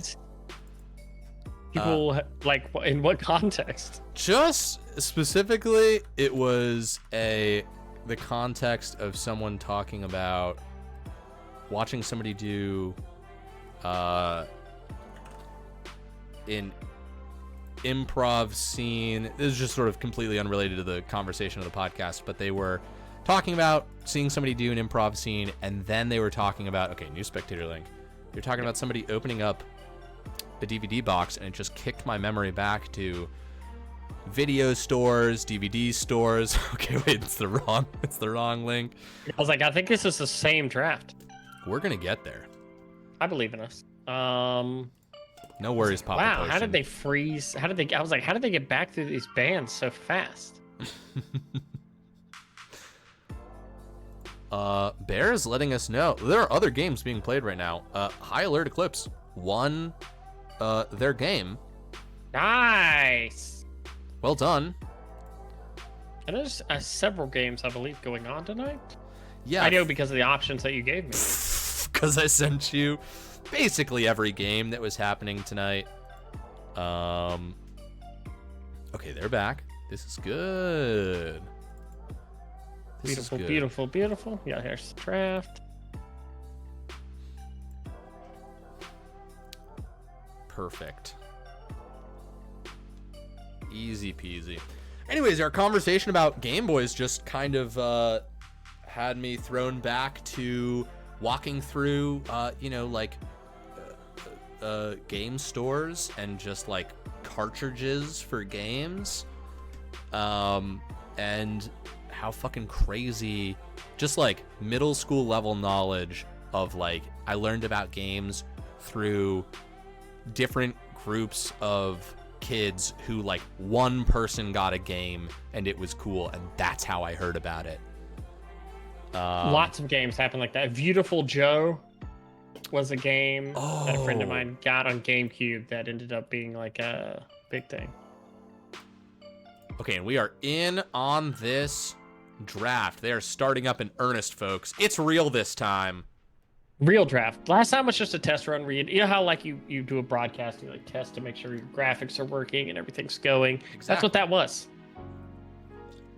Absolutely. Fear to Panda, thanking Cyborg Shadow. Everybody should thank the Cyborg Shadow here. If you happen to catch one of those, that was incredible. Once again, this stream brought to you by Cyborg Shadow. Okay, that final band was the brand. They're taking that out. Yeah, no more brand there. We've got the Lilia. First pick for Anima. They say, fine. Yes, I love that. All right. Huge. Put that up there. So the brand's gone, and Anima says, that's fine. We're not playing brand jungle. That's okay, but we want Lilia, and we want it first. Yeah, I think that's a good pick. Looks like Smolder being hovered on the other side. We'll see if that does get locked in. Smolder. Haven't seen Smolder in a bit. Been a hot minute. And Smolder is a champion that can be flexed, right? We've seen Smolder. I know you and I have casted Smolder top. We've seen Smolder mid. Of course, obviously Smolder in the bot lane is something that gets played a decent amount. See what they choose to pair it with. Lilia very strong in the meta right now, though, and fills a similar role, right? AP jungles open up your ability to play these AD carry mids, champions in different roles. But Panther core... Oh my god. Says don't mind if we do. Picks it themselves. I love this. Essentially another ban, right? You know that Anima games, they enjoyed it. Maybe they were saying, hey, we'll take it in the first round and the next two. Ooh, Kog'Maw. I feel like I haven't seen Kog'Maw in a second either. Me either. I have not seen Kog'Maw. Now, I will say I'm curious what they pair with it, because it feels dangerous to pick Kog'Maw against Zac. Yes. Zac is a champion. Now, if you have something like the Melio again, I can see it being very good, right? And Kog'Maw does help match a little bit of the scaling of Smolder, right? It doesn't get the execute quite as much, but it is a champion that late in the game can absolutely take over fights. And ooh, I like this too. Another good disengage support there. I love that. Janna very good and has the free button to stop the Zac. Actually has two of them. I like that very much. See how what they choose on the other side to pair up. We'll get a little bit of an idea into what they want to pick. They know probably the bot lane should be the Kog'Maw Janna. Now, AP Kog'Maw mid is a thing. That's true. Nautilus. I do like Nautilus into Janna feels good as far as engage supports goes, because his R is something Janna can't, push away. He gets some kind of guaranteed engage. And a lot of times can follow that up with the hook. Yeah. The rest of the team there to stay in there. Curious what they ban here in this comp, because you do still have the AD mids available. Obviously, Corki ban, but there's other AD mids that are still very good. Lucian, very popular. Zeri, very popular in the mid lane. If they choose to go that route. AP Krogmaw mentioned. Yeah, there is an executive team named that, so give it a little shout out to them. Yes, indeed. Playing tonight as well. Oh yeah, they are playing tonight. That was another game. One of the options. One of the options. I think a lot of hard CC on the side of Panther Core. Yeah, it's very clear two different roles here, right? Panther Core's, it's almost flipped from last game. But you talked about the team a lot of times that has the go button has the easier time.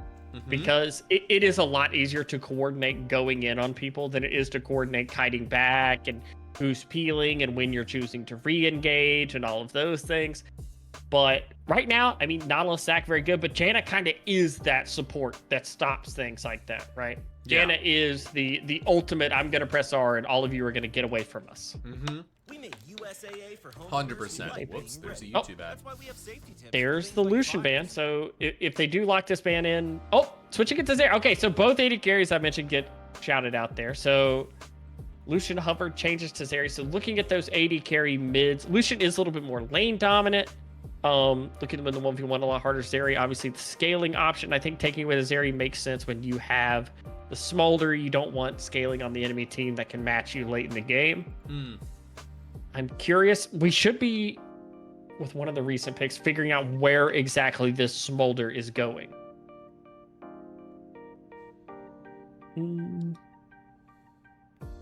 Right now, also, Anima, assuming that Kog'Maw spot lane hasn't picked either solo laner yet. See what they want to pair with that. Oh, so it looks like if the Jinx is locked, it should be Smolder. I'm going to guess mid. Whoa. Oh, never mind. We're baited. Rumble locked in there. I do like Rumble a lot with this too. One good thing is Nautilus ult and Rumble ult do not need them to be on top of the engage, right? They can layer those in without the Janna ult being able to stop. Now, Janna ult does heal somewhat. She can help you survive that initial burst, but it's just more tools, right? If they get the engage, there's so many tools to pile in there. Absolutely. Galio. Big bodyguard energy right here. Bodyguard comp for the Kog'Maw. What else? What's the final piece of the puzzle? Yeah, I am curious here because right now you do have the comp that's daring you to engage. Oh yeah, they want them to come into him. I'll tell you, you've got 3 melees locked in. Ilaoi loves melee champions. Wait, I fucking love that. Wait, That's very good. So good. They literally have 2 big bouncers at the door. Yes. Saying, we welcome you in to fight our Kog'Maw at your own displeasure. You gotta beat the early floor bosses before you get... And hey, the Jinx still held on to it. I don't like the Jinx here. Yeah, I like the Jinx here. I think Smolder obviously going to go mid here. They do have AP threats from other places on the map. Rumble can be annoying a little bit for Ilaoi right now. But Jinx is one of those champions that if you get an engage, you get that first reset, you get a fight off. It's going to be nuts, right? If she gets a reset, she can run through things. Yes, indeed. And Fear to Panda, you were asking about gambling before. Don't sweat it. The casino is open. Predictions are live. You can bet your hard-earned schmeckles here at the LBLCS casino. Or what's left of them. Or what's left of them, depending on who you are or who you bet on. Not pointing any fingers, not saying any names. Also, thank you so much for being the newest investors in the low-budget LCS. First of all, I believe Cyborg Shadow followed us as well before. I just got distracted by some other things, but say why not. Thank you so much for the follow. Tactical Pork Chops, and last but not least, most recently, Zach Leniski. Thank you so much for the follow. We appreciate the hell out of that. Feel free to gamble your hard-earned schmeckles now, as the predictions have been opened. We're going to leave it on this screen for a hot second so y'all can take in the tactical drafts. Fear to Panda, Anima won game 1. This is game 2, and this is a best of 3 series, so we might have another game after this. Who knows? Who knows? Welcome back. We're currently in the in-game champ select, waiting to go in. Should be a lot of fun. Yeah, I'm pumped to see, you know, there was this shift at the 20-minute mark where just Anima Gaming just really turned the gas on. And now we've got such a narrative here of like this Rumble Nautilus ult combo that we're sort of theorizing in a perfect world gets thrown onto this Kog'Maw, and then, you know, Janna, Alawi, and Galio just doing their absolute darndest to keep the Kog'Maw alive. And it's just, we've already got a storyline. We've already got a mini game these teams are going to be playing. It's the Smolder mid. It's the Smolder mid, Yeah. the Rumble top. It's a game of scaling. The Kog'Maw obviously has plenty of setup. Okay. Let me explain my point to Bear before. Yeah. Go nuts, dude. Hyler, this is more of a joke, but it is. One of my friends is a very dear friend, and he is a Celtics fan. And a joke he always makes is that the '08 Celtics are the greatest dynasty in history. Famously, the '08 Celtics won 1 ring. They only won in '08. So every person's immediate response is, "You're not a dynasty. You won 1 ring." So the joke is that Bear always brings up his 1 championship. So High Alert is like the '08 Celtics. They're the greatest dynasty in history that won 1 ring. Love it. Hey, you know what? It's something to hold on to. Yeah, it is. Well, no, Bear, that's a different team. That's High Alert Henchman that won the other ring. Oh! Henchman won a ring. High Alert, oh, you have 1 ring. Yeah, you have 1 ring. High Alert as an org has to. I mean, yeah, like the Celtics have 19 rings, but which by that definition, lots of people don't have rings that just own org. But if anything, it's just funny. Obviously, we love Bear. Bear is the '08 Celtics. He's the greatest 1 ring dynasty in history. That I have no trouble believing. And now he plays for Volatility. Every season it's so interesting because you recognize so many names, but people jump around to teams Yeah. quite often. So it's cool to be like, oh, you got picked up by, you know, so-and-so. Inter-league movement always makes it interesting. Yeah, it is. Because I see people all the time where, like, I'm like talking to a person, I'm like, oh, you're on this team. They're like, oh, no, that was like 2 seasons ago. Now I'm on such and such. Totally. Yeah, I was casting with a Happy Dream last Friday, and I always have known him to be on Glue Eaters. He's on a different team. Very exciting. He was talking about, like, no, Glue Eaters are my boys, but I'm playing with this other team this season. Bear's like the perfect example of that too. Bear is like, he is High Alert, right? When you think High Alert, you think Bear, his personality, you know, the wonderful person that he is. But he's playing for Volatility this season, so it's like the perfect, like, yeah, Bear, High Alert, I love those guys. Bear's on Volatility this season, because also you'll see like a lot of orgs.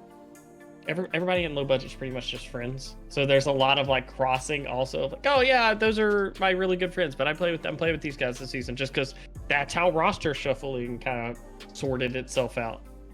Absolutely. Who will pick up Earl King? If Earl King's looking for a team, somebody should pick up Earl King. Yeah, that's like the most slammed. The Earl King faker of LBLCS. Yeah, yeah, absolutely. That's crazy. It's God, yeah. Yeah, I know, right? Like, if I think about it in my head, I'm like, There's lots of great people. Earl King's the only one that always gets brought up. Yes. 100%. Always a threat, always a danger. Hey, Vexrax, it's hard not to. It's hard not to. Earl King's not playing this season, right? I don't know. I'm not privy to. I find out my I don't. Cyborg that. Shadow. If you're Okay, looking yeah. for a team to join, pop something into free agents. Oh shit, Bear already. Immediately on it. He's like, Yeah. hey, what up there? Hey, let's talk. Let's chat. Beautiful. That's hilarious. Wow. Yeah, that's, you hang out and stream, you're gonna meet people. That's how it works, yeah. Younger selves had AOL chat rooms. We now have Twitch chat. Oh my god, AOL chat rooms. Absolutely. Absolute throwback. Bear says, I'm the god of poaching. I never sleep. There's something hilarious about somebody being named Bear being the god of poaching. Yes. Truly. Myron.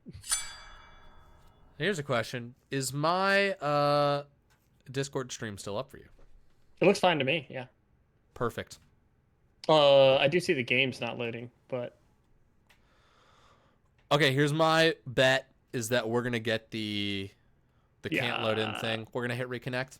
that's what I'm guessing too. I hope so. I hope so. I believe. That's happened to me a lot lately where I just have to reconnect after the first try and it works fine.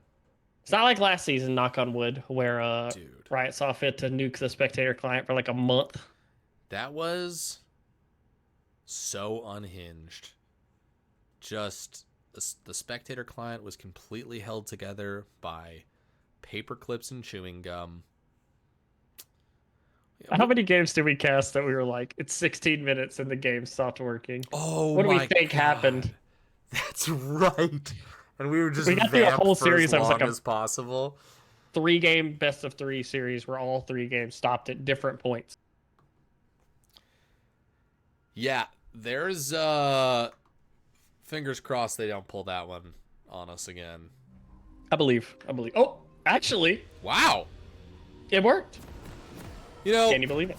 it says something that we're genuinely surprised that it worked. Mm-hmm. Like, that's nuts. Oh wait, Well- what did I just press? I don't know. Here's what I'll say.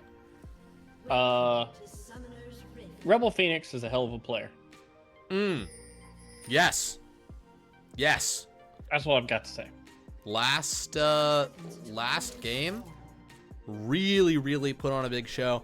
And my takeaway, you watch people play, you get a little bit of peek into their style, into their personality, and I saw aggression. I saw someone who is not afraid to go for it, to go for the kill. And their bot lane, Anima Gaming's bot lane, just on fire.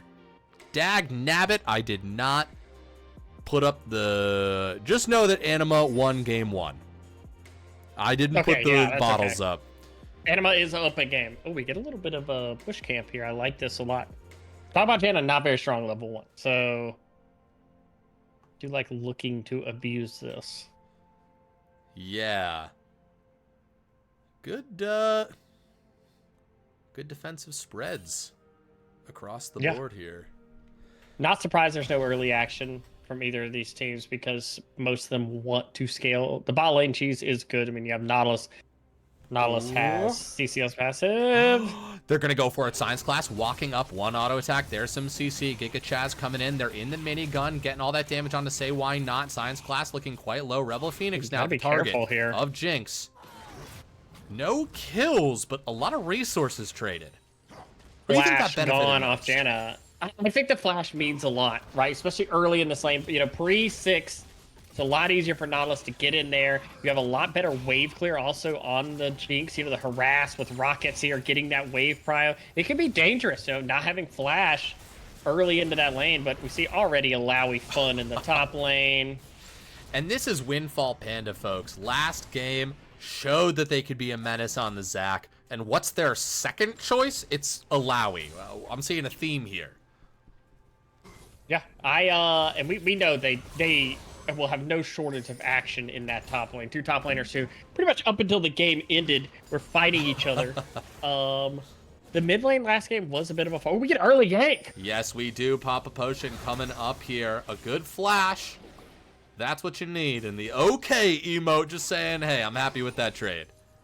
Yeah, that means a lot. Rumble opts for the ignite, not the teleport. Thankfully, doesn't die there. The death would have been huge to crash that wave, but does have, that wave's in kind of an awkward spot, right? It's kind of on the side of Alawi there. It's hard to push up. Now you don't know. Lilia invading the Zac here. Wow. Oh my god. Maybe going for the steal. They do take it. A brilliant play. So aggressive from Papa Potion. Wow. That is massive. That is great pathing right there. They were kind of locked up with the brand, right? You can't be as aggressive. I think maybe I'm dead fucking wrong, but you can't be as aggressive with those invades as the brand. And on this Lilia, they are showing, hey, I'm gonna get in here. I know where you are. I know what you're up to, and I'm gonna take advantage of it. Windfall Panda getting that soul right there. Tentacle slapping away on it, but just gonna get pushed off by the flames. Water versus fire. Water versus fire. That's Water versus fire. We did it. There we go. Beautiful, beautiful, beautiful. I will say Lilia, just because of her movement speed passive, always, tends to find like a little bit better invades. She can be very annoying, like dipping in to smite and getting out. And also, when you have something like the Smolder mid and they get the flash out the Rumble top, you're probably not going to get punished for the invade, right? Right. You're probably unlikely that those champions are going to want to move and make plays on you. So good play there to get that. Will net a CS lead for the Lilia there, and obviously being a little bit annoying in the mental to lose a camp like that. And looks like they are bot lane. Maybe gonna bait this here. Yeah. Oh.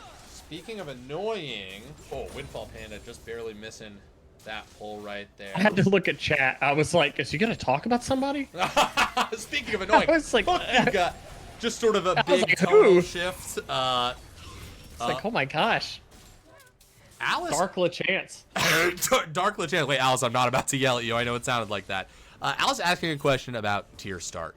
Is that real on Alawi? I don't know the answer to that. It is. I actually know this just because our top laner has told me this, because I had the same question. I'm like, you go tier on Alawi? And it's like, it's purely just whenever you play into some of these melee matchups where you're going to be spamming abilities like this, it can be very nice post like your first back where you refill it up to just have, because then you don't have the same mana problems. Ooh. But flashes are evened up in the top lane. This game's going to be awesome. I think we've got both of these teams really understand each other. This is a great matchup. I think they've both drafted very thoughtful compositions with each other and their own players in mind, which, you think that's obvious, but, sometimes you get you find yourself in a position where you're like, what's our comp doing? No, I think both these teams know exactly what they're up to, and I'm excited to see their plans come into total fruition. Yeah, and the changes from last game, right? Like, both teams clearly adapting to what they saw in the last game and each other's drafts in this game. You can tell very well thought out drafts, right? Both teams clearly have goals, as you said, and I am curious to see, whenever you have two conflicting kind of goals, or they're kind of simultaneous goals of like scaling and looking to carry on something. It's curious to see who executes on it, because that's like almost the ultimate sign of like who's playing better, right? You both are similar comps. It's not like one team just had a better plan necessarily and things like that. So it is going to be a curious thing to see. CS largely similar around the map. The only difference is the jungle Lilia does clear faster. Obviously, she gets around the map, but looks like a trade of objectives here. Yeah, ping. Okay, not blue side ping. Panther Core just pinging their own dragon. They're doing it. They're getting that drag. That's the trade we are here. Sometimes you just gotta shout it out in the cold void. I am here. I exist, and I am taking dragon. Yeah, I mean, you always want to make sure your team's on the same page, right? I mean, there's no such thing as over-communicating and well, there is, but we won't worry about that right now. Oh, holy shit. Ult gonna be dropped right there. He does grab the soul. So much damage coming out from the Alawi, but don't get it twisted. Alawi was getting burst down pretty fast there by the Rumble. They choose not to commit their ult. They're going to hold on to it, which I think was the right decision. They probably weren't going to kill Alawi in that exact moment. Yeah, I agree. And right now, I mean, Rumble wants to farm. Probably does get that tentacle pull. Uses the ult now. But... Yes, indeed. Let's see if they get another slap down.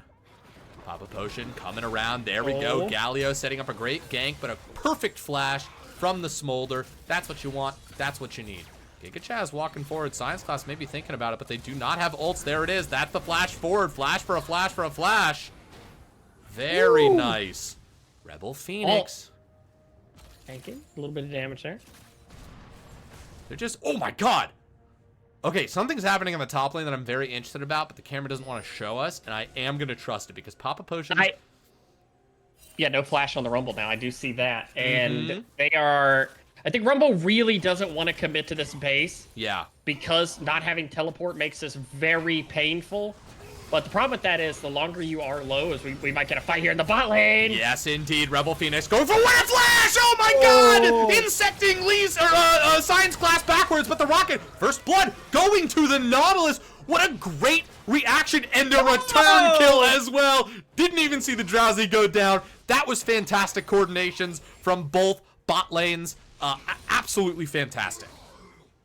Yeah, I love that. I love that play right there. Also, Janna, people say Janna's not an engaged champion. There you go. Okay. Dude. Flash in and getting the Janna does get bursted. That's where we talked about that Jinx. You get low. A lot of people forget Jinx Rocket does a lot of damage. Jinx Rocket will absolutely, especially early in the game, if you're about a third health, you absolutely can get popped there. It looks like that is what happens. And right now, 1-1. What notably though, kill going onto the Kanma as opposed to on the other side going to the Nautilus. That is a big deal. Yes. God, every champion really is Lee Sin if you try hard enough. It is. You know, any champion can be Lee Sin. I really look forward to more of that nonsense. Say why not is that was awesome. Yeah, absolutely love it. Top lane now. Rumble actually looks like they swapped it. We got a DC. Windfall. Will there be a pause? I assume either. Maybe. They certainly could pause. There it is. Okay. First, I was like, "Wow, nice." And you know what? Not deterred at all by this play. Windfall? Yeah, Windfall. You could kind of see that. Fucking look at this sportsmanship. Jesus. Great communication. All chat being used appropriately. Goddamn. Well done. We love it. We love seeing it. We'll put a little cheering sound in the background to cheer on. Such good sportsmanship. You know, we're 10 minutes in, only 2 kills. Gold is very even. Objectives have been traded accordingly, but I do feel like a lot has happened. It hasn't been for a lack of trying and maneuvering. Most of all, I'm kind of interested to see what happens here, specifically with this mid-top switch. Rumble into the Galliot. You feel like that's going to be a more favorable matchup than the Smolder? It's definitely more favorable for the Rumble. Sorry, yes. It's definitely going to be a more fun time for the Rumble. I'm not actually even sure how that matchup on the other side goes. I assume Smolder will just try to farm at range, should be able to outrange the Alawi and at least clear at tower. Which does favor Smolder in the long run, right? Because that way Smolder will be able just to farm, get stacks, hopefully, you know, play safe. And I don't think it's safe for Rumble to be in the top anymore right now. It's very clear that the Alawi has been able to get pressure on there, blow the flash, be very annoying. So I think that this is a good swap for them. Also, I'm flashless on the Smolder. Probably don't want to be mid lane right now, especially with the Galio, who's very easy to set up plays, very easy to make things happen. You know what I mean?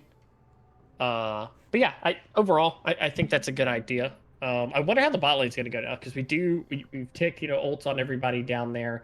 There are flashes missing from everyone in the bot lane right now. So if I'm a jungler, there's a AD carry I don't want to scale, and they don't have flash right now. Yeah, absolutely. But you know what hasn't been used yet is Galio ult. And I'm That's true. I think there's the potential, especially with this Zac jungling, that if they have good defensive wards and they're able to see this coming, that Zac can start roaming down and maybe turn the tide of a fight. And we've got something that scale, Jinx and Kog'Maw, both hyperscaling ADCs, and if one of them gets steamrolling, the other one's going to be in a world of hurt. Absolutely. I mean, I will say that Kog'Maw is a champion we don't see an enormous amount of. Mm-hmm.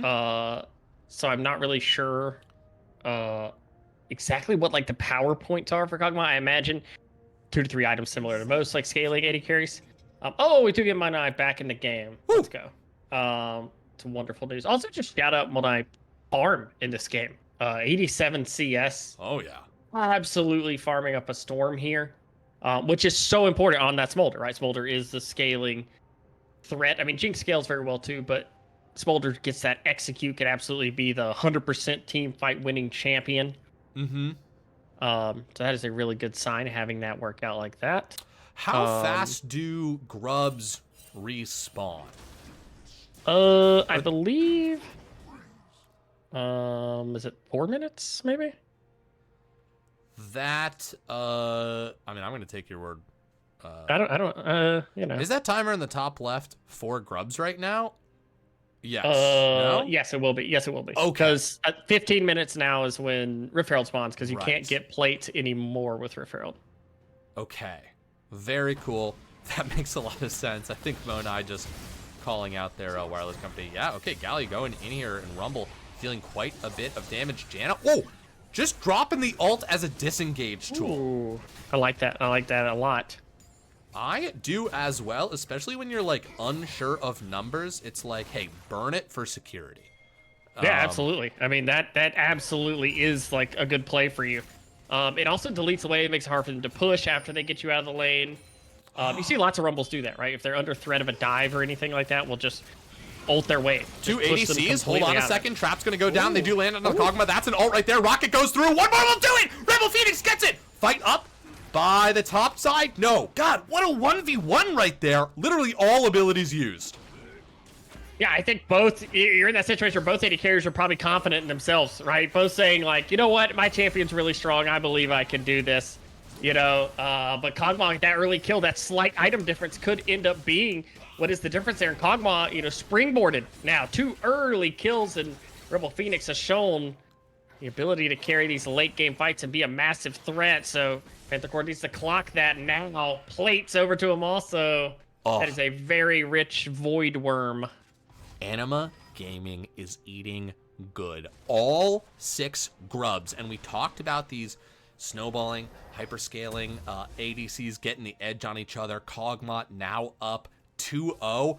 With these grubs too, I mean, this is really coming together. But it's not reflected in the gold just yet. Only about 900 gold, 1,000 gold at the moment. But already getting a plate where maybe they wouldn't have if they didn't have 6 grubs, and now pivoting over to this dragon. Just the Galio's there is there right now. No one's actually fully committing to this yet.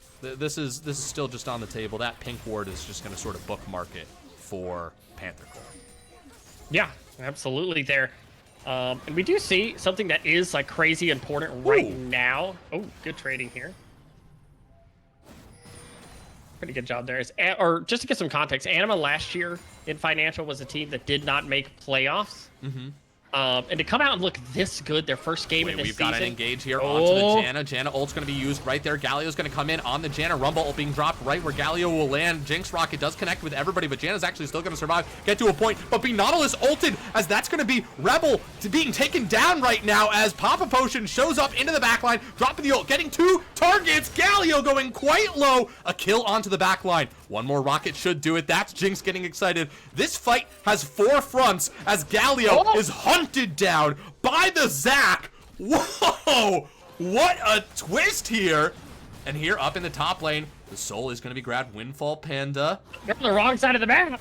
Yes, they are both trapped. That's going to be an ult being dropped, and he flashes away, dodges the Smolder ultimate, running towards more tentacles, but he doesn't even know that just yet. This soul is going to be grabbed. All this damage coming through.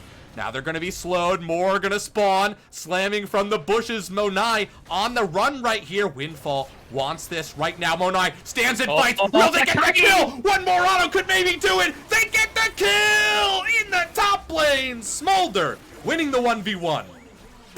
Monai, what a play, plays that range perfectly, and that is huge. Those last couple plays put Panther Core right back in the driver's seat, right? Jinx picks up a kill, you get a kill onto your Smolder, your Zac gets kills. That is absolutely massive in this game right now. So much needed there.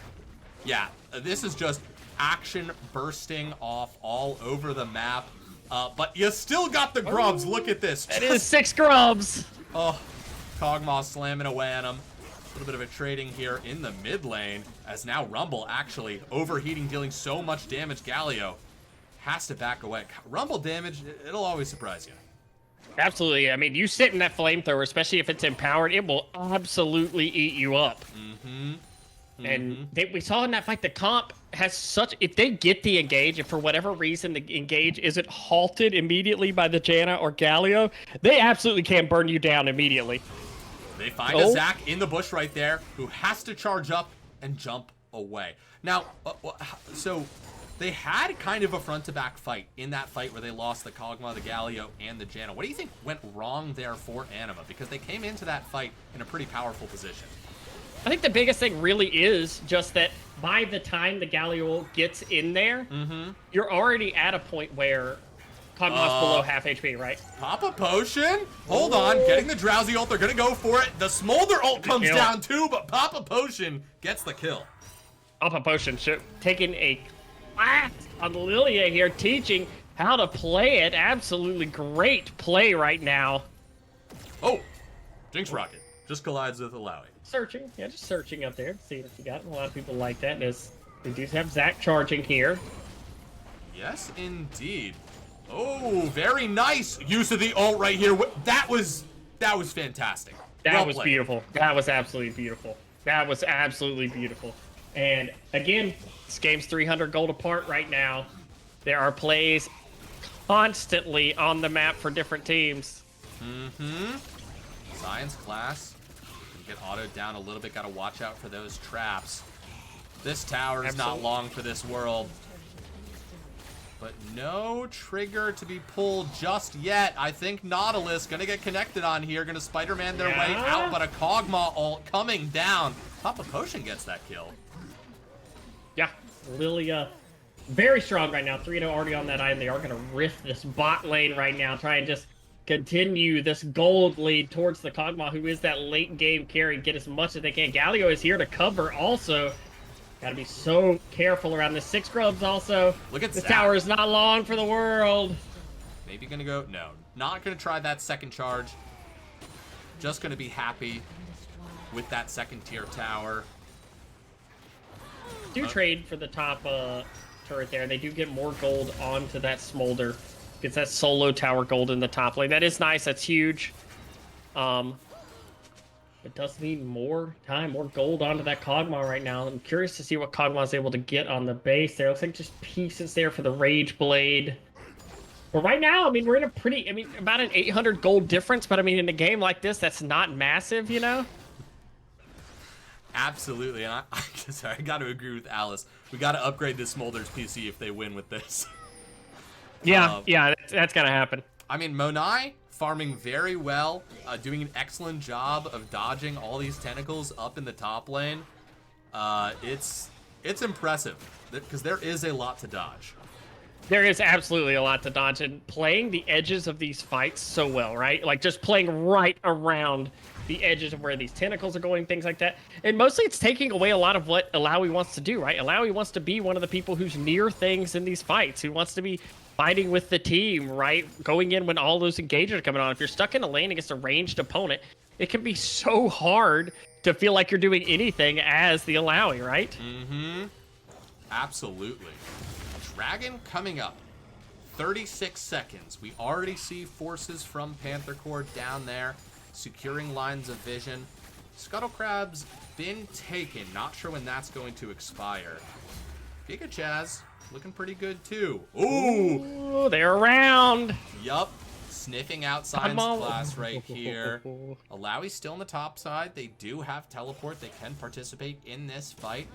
Consider this 5v5 potential. Down about 1,000 gold, but up 2 dragons. And that means something, because it means that Anima can't really let them continue stacking. If they take this dragon, it's going to put them onto Soul Point. Pop a potion. Going to start walking forward. They're going to start dragon on the side of Panther Core. Teleport coming in. Zach, okay, dragon down about 2/3. Rumble, onto the back line. Pop a potion taking so much damage, but Science Class is going to get eviscerated. Taken out right there. Galio coming in. He's going to get 2 targets as he's knocked up. Giga Chaz looking quite low. Alawi trying to find an answer in the back, but he's not Zach anymore. He's just Alawi as Giga Chaz lives through the dive right here. An engineer. Oh, not able to flash over the wall. They chase down the final target. Oh, 1 kill away from a Cyborg Shadow Ace. Lilia gets bursted in the beginning of that fight and isn't able to get sleep off. Hits 3 targets, but can't sleep. So notably, that fight ends up getting cleared. Such good front to back from Panther Core. It's like a flip from game 1. Such good setup around a pivotal dragon. And just like that, can Panther Core do the same as game 1? Can they snowball that dragon fight win into this game right now? They're in a great position. Smolder is farming. You've got 2 items on your Jinx. You're very strong, and a lot of resources used on the side of Anima there at that dragon fight. I'm starting to think between these 2 teams that having a strong early game is a sign of danger, and that really what you need to have is a kind of shaky early game and then come back, you know, sort of in a stunning series of mid-game fights. That seems to be the meta. You know, we'll see who wins this game. That seems to be the way to go. Yeah, I agree. Probably gonna get picked right here. Fuck me. Oh wait, hold on. They're gonna go back into this. Galio seemingly finding themselves in a 1v1 with this Smolder. Pop a potion, just not able to find the angle in. They are gonna show up. Smolder's gonna back off. Jinx, oh my goodness. So close. Doesn't connect, but the rest of the team is coming. Hey, who cares about the rocket? I'm gonna bring the actual Jinx here. Smolder being tasty. Science Class coming around. Nautilus ult gonna knock out Pop a potion. Zach coming in with the dunk as well. Oh, and they got the Galio too. Holy moly. Meanwhile, mid-turn going down. Tier 2 is being threatened. Oh. Everything, everywhere, all at once. Literally everything is happening. Every objective is being threatened on the map, but they're just going to go for this Baron. And by God, it is their right, because there is no vision on it. Oh my God. This is theirs. I mean, even if they know they're doing it, I'm not really sure that there's tools to stop this. No, there's no smite on the map. It's taken a hot second, but they get it. That's Baron picked up by Panther Core. Monet is looking great right now, Val. 100%. Absolutely. Yeah, let's check these Smolder stacks. It's a great call, folks. 226. That is quite a few sacks. I mean, yeah. I mean, the execute is up. I mean, that's what you want. Yes. Yes, it is. That's the final tier. That's what makes the champs scary. We are here. They have made it. Yes, indeed. And, you know, it's dragon time. Yeah, what is the clapback from Anima? I feel like we still haven't seen their ideal fight yet. No, and I mean, Kog'Maw still does scale extremely well, so we don't know when we're going to see something like that, so you never know. Kog'Maw scales well. They need that time. Right? They need that time to get those auto attacks in. Nero, thank you so much for being the newest investor in the low budget LCS. We are happy to have you here. Thank you so much for the follow. We are in game 2 of Anima Gaming versus Panther Core Ghosts. Another friend. Does this sound? How different do I sound, by the way? I'm standing up because I've just been sitting down for so long. Slightly different, not alarmingly different. Okay, I'm gonna hold basically a squat while this happens. Let's see if this works. We'll play around with it. I like it. I like it. Real name's Oh Clarence. my goodness, Nautilus ult. Oh wait, Nautilus ult being used? Sorry, I got completely distracted by real name's Clarence. Also investing in the low budget LCS down here in the bot lane. We got this fight. Rumble ult could be used. Alawi ult could be used. But look at Rumble just burning through them. Speaking of fire, Smolder coming in here, gonna use their ult on Rebel Phoenix. Oh my god, so much damage. They actually are gonna get the Smolder in the end. 1 for 1 so far. Satan. Oh, the damage coming through from Papa Potion, but they just get destroyed as Giga Chaz gonna come through. These rockets slamming down. That turret really almost took down that Jinx, but they lived a 3 for 1. They got the Smolder, but the rest of the team got them. Absolutely. I mean, that fight is absolutely crazy. You see so much happening, but we still see the danger, right? If Kog'Maw is able to auto and deal damage, what can happen in a fight there? Whew. Oh my goodness, this series absolutely delivers. It does indeed. Also, I'm so excited for my standing desk to get here. Half of it showed up, but I'm waiting for the other half. I hope you really like it. I personally really love that desk. Dude, the fact that it was on sale the day that I asked you about it, just perfect. It was meant to be. It was meant to be. I'm 2 years deep on it, and I absolutely love the desk. Okay, 10 seconds until this dragon comes up. That's Soul. Yes, it will be. Oh, a Nero, part of the Vega fan club. Oh my gosh. You and me. Shout out to Anero for people who don't know. Head coach of Immortals in the LCS. Absolutely swell of a guy. Oh, hot damn. Absolutely wonderful person.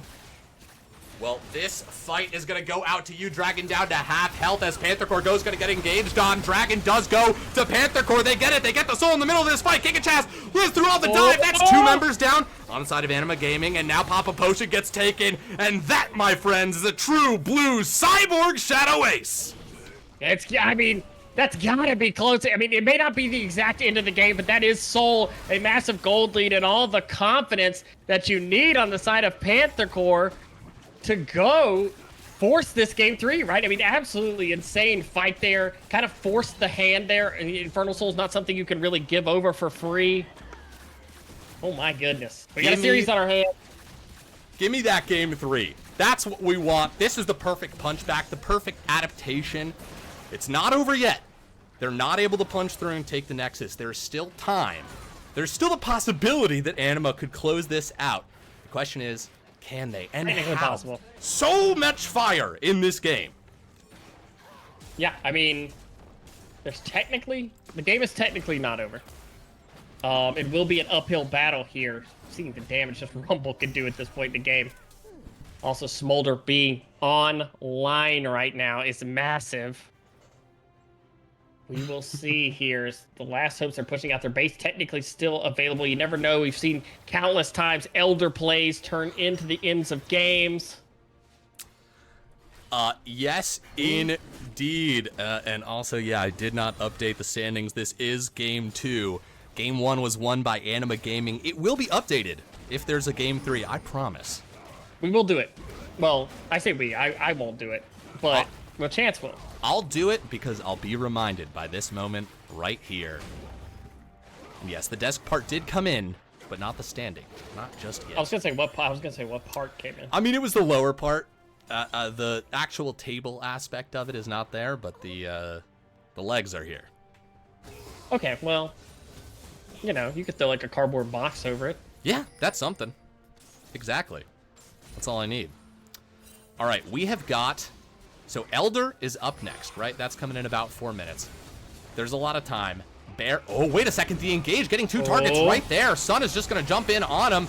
Teleport coming in as well. Smolder ult going to come through. That Zac is being melted down. Kog'Maw doing everything they can. I'm not hurt. Get kill. Hold on a second. This is actually kind of working. Who's going to go down there? That's Galio that falls. Giga Chad now excited as Windfall Panda is going to ult. Get 3 targets right there. Tentacles coming down. Getting that healing. Giga Chad still living in the back as Papa Potion is actually going to get the kill. They're going to get the shutdown. Anima's looking to actually do this right here as... Oh, Rumble's going to show up. Windfall just gets cut down right there. Papa Potion lives in the end. Who do we have left as the dust settles? A 2v2, but they're just going to disengage. Anima winning that fight. They're like, hey, we did it. We're not sure how, but it happened. Or tying. I won't call that a win because I don't think this inhib's going to be up for long. Yeah, I don't believe it's long for this world.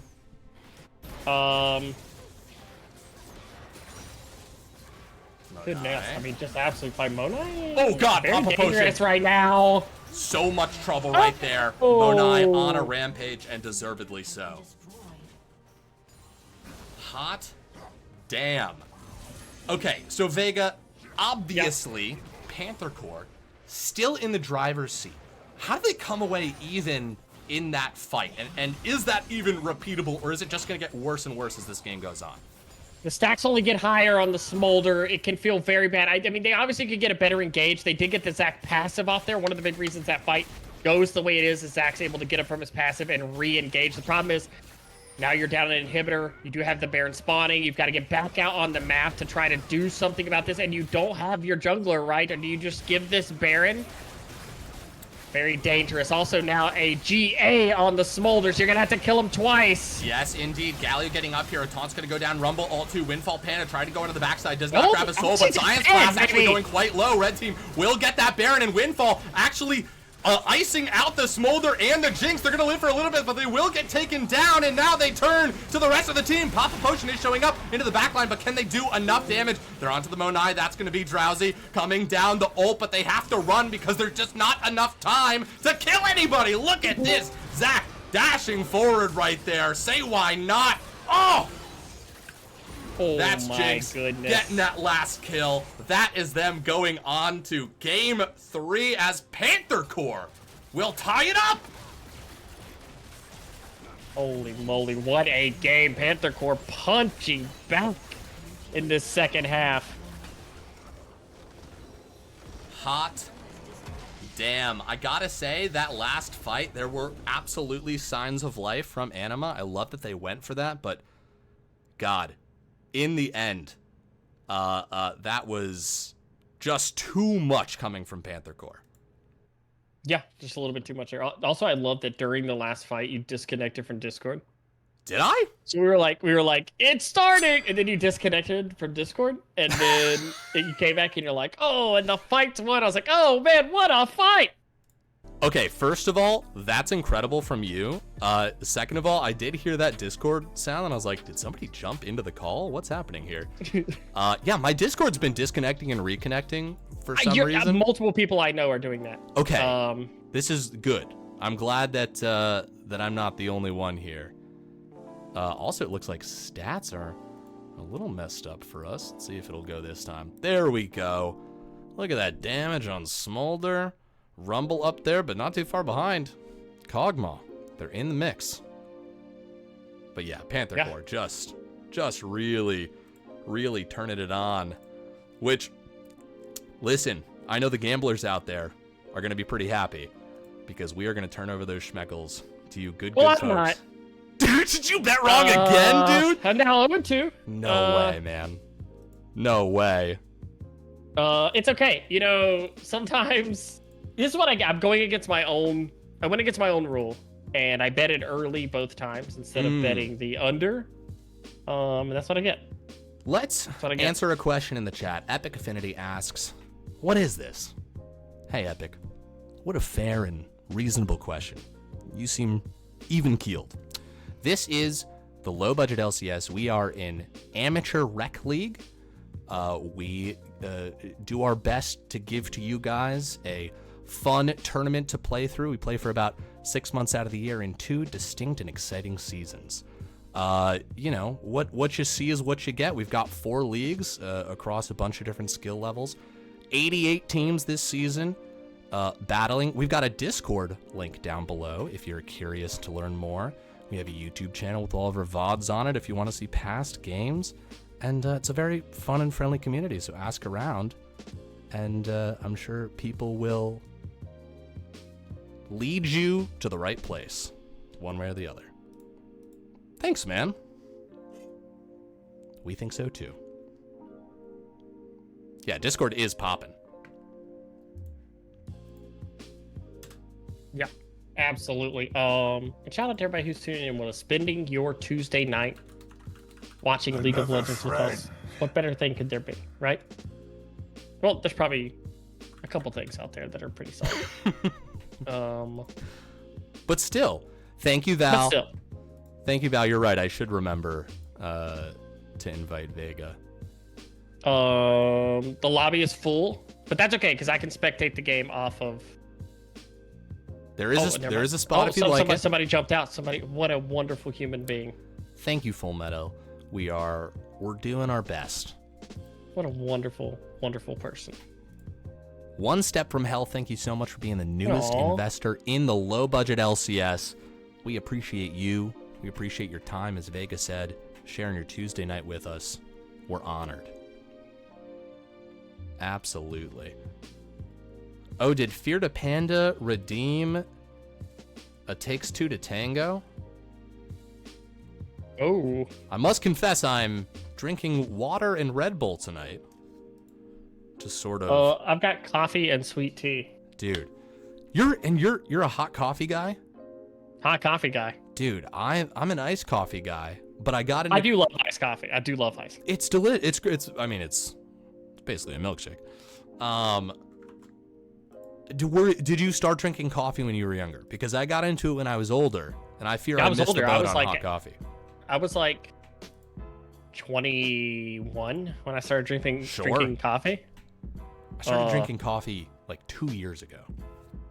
That is wild. That's wild. Whenever I started working in the mornings. Totally.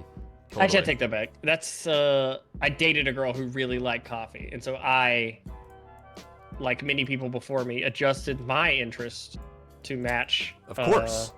A significant other that I like. Well, why wouldn't you? And it grew to like, and like many people, grew to like that thing in and of itself. And now, coffee has become a soda replacement for me. I don't really like drinking soda anymore, so now I drink coffee instead. I gotta kick soda somehow. It's hard. I mean, I still have one every now and then, but not like I used to. I used to drink a lot of soda. I'm really glad that I don't do that anymore. Draft is going on. Yeah, they're kicking it off. Game 3. Everybody pushed to the limit what these teams have learned in the past 2 games. They're going to put on display for us right now. Yeah, and currently, red side is 100% pick ban, right? Or 100% win. So we'll see if can Panther Core break the trend. Can Anima keep that going? That counter pick has been very important for them late. Blanco Mamba raiding us with a party of 8. Blanco, thank you so much. Blanco, a great low-budget LCS member as well. These caster vibes remind me of old school Monty, and dude, thank you. That's the biggest compliment. Holy shit. You could give us. That is a huge. Now all we need is Poop Feast 420, and we've got a full caster setup. Perfect. One more thing to aspire to. Okay, we got the Corky here. We got the Smolder. The bans telling the story of this series so far. The things that have scared these teams the most just being wiped clean off the slate. Janna, too, earning that ban. Ooh. I love that both teams now are just knuckles down on like, okay, this is what we liked last game, and this is what we hate playing against. The Smolder gone does mean a lot. That Smolder was very big. And in retrospect now, we can say that lane swap, really good play last game. Yes. Outstanding play to set that up last game. The Lilia removed here. They don't want to give away. That was their first pick, so maybe worried Panther Core will first pick that. Val is saying right now what's on my mind. Zach Pryo. Oh, that's true. There No, it they fucking do is. not. They take it. There it fucking is. I mean, this Zach has just been a terror, whoever has been playing it. And Rumble's in this mix too. Does Panther Core run back basically what they just did? And does Anima have a counter? These are the questions. All you need is a different scaling mid here, really. I mean, really the Smolder's what's removed from the comp, and I think you'd be fine picking a different scaling mid in a similar comp, right? They very clearly were comfortable on those champions and able to play them. Udyr is back in the mix now. We'll see. But on the different team, Panther Core did run the Udyr in game 1. Poppy. I do like that Poppy. Very good here. Love me a Poppy Seed Bagel. And the champion's just as good. That's true. Yeah. And good into Zach. Most of all, when you're playing against Engage, Poppy is a great champion to say, no. Please stand outside the gate. Wonder what they choose also, but the Jinx was good last game. I mean, is there any reason not to just run back the setup you had? I can't think of one. I think it's going to be up to Anima Gaming to do something that disrupts this pattern. And, or they've got to have a trap card, right? Because the nice thing about drafting is that in the conversation, you can lay down patterns, you can open up paths to people. Maybe they're begging them to play the same champions that they did last game, but until Panther Core has a reason to change this, I mean, why would you, right? Like, this is... Yeah, I will say Poppy does play pretty well. It's much better. Like, the setup for Anima now is much better than their response last game, right? Because we talked about Janna with the Rumble ult, with the Nautilus ult. There are tools to get to that Janna. This game, Poppy a little bit better at, handling that, depending on where the Poppy goes, of course.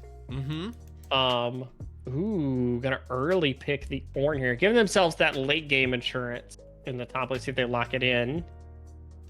And it will be the Ornn locked in. That's a little bit of late game insurance there for themselves, right? Giving themselves the ability to play off of that top lane. They get an engage tool of their own, right? Ornn old, very good engage tool. Last game, one of the problems with Malawi is you just gotta get kited out, right? She wasn't ever able to get into the fights reliably. People running back away from her, getting slowed, getting stunned by Nautilus. This game, Ornn helps that a lot. And they will get first pick coming out of the span phase, so we'll see what they choose to do with that. Yes, they will. Clarence plugged into my brain right now. Not a lot of damage on the side of Anima Gaming. That's what we got to see in these picks, right? Because, well, first of all, this is just AD carry in mid lane, right? Like, I don't think we have Assuming so. Yeah, something crazy could be happening. That does mean they need a high damage mid lane. They need to pick a mid lane that is going to be extremely high damage here. That does mean the Poppy probably is support, unless they do some weird shenanigans. Zeri getting hovered here, but yeah, they definitely need some kind of heavy AP damage and some kind of heavy AD damage here. Yeah, that would be ideal. Trying to workshop in my brain. What? Going into the old brain workshop. Yeah, I mean, maybe Ye old. An Aurelian Soul. Is that good right now? I don't think Aurelian Soul's terrible, but it does give you 2 scaling lanes. I don't hate Kai'Sa as an ADC pick here. It looks like they may, if they lock the Kai'Sa, they're probably saving mid pick for last here. Just looking to reach a point where there's the Zeri. They locked the Zeri mid. It's very good in this comp. Means it probably will lock some kind of AP top. Clarence predicting these picks. Clarence is an absolute genius. Crest is feeling an ASOL coming. It could be. I mean, ASOL's fine here. You do have 3 lanes that are kind of going to get pushed against Zac. Oh.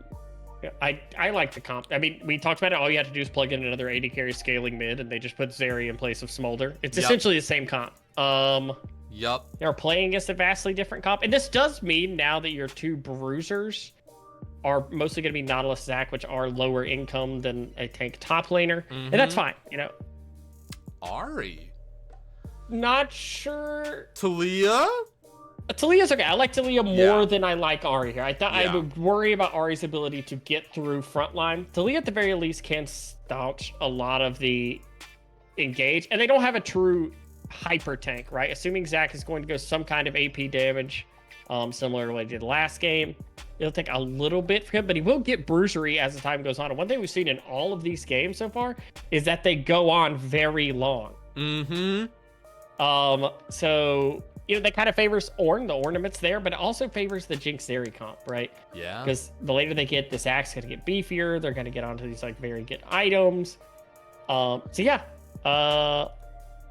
can see what both sides are doing. Panther Core's draft I like a little bit more because I pretty much just watched it get played and it went very well. It did go very well. Absolutely. And folks at home, you can tell us which comp you like more by betting with those good schmeckles that you either won or maybe you just lost some and you're looking to win big. Well, predictions are live. Last one of the night. This is a best of 3 series, and we've found ourselves taking the longest route to solving this problem. Who will win this week? Which, by the way, technically, found this out a couple minutes before stream.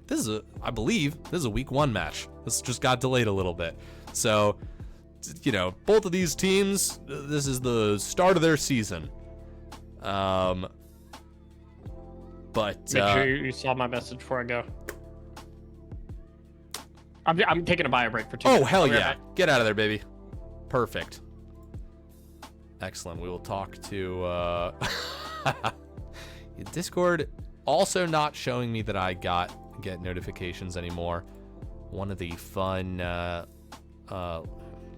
dare we call it a feature? So are people having trouble with Discord right now? Is it disconnecting and connecting for other people? If anybody in the chat's been having that problem, let me know. I'll feel a little less alone in the world, I guess. If that's the angle I'm going to take by ending that sentence. We will see how game 3 is going to conclude. Okay, I'm back. I can tell you at least 2 of my friends who I play games with fairly regularly are having that issue. Okay. Discord is disconnecting and reconnecting. Okay, good. That's because it happened with Bigfoot last week as well during a cast, but it didn't happen during the other cast. So, yeah, it seems random. Sometimes it seems like it happens to them a lot, and other times it seems like it doesn't happen. It's hard to tell. All right. Well, I'm gonna go just do the same thing that you did. I'll be back. Okay, I will entertain the chat. Yeah, it seems like a weird issue. I can't really figure out if there's like, at least from like when my friends and I are doing stuff, it doesn't seem to be anything specific happening that causes it.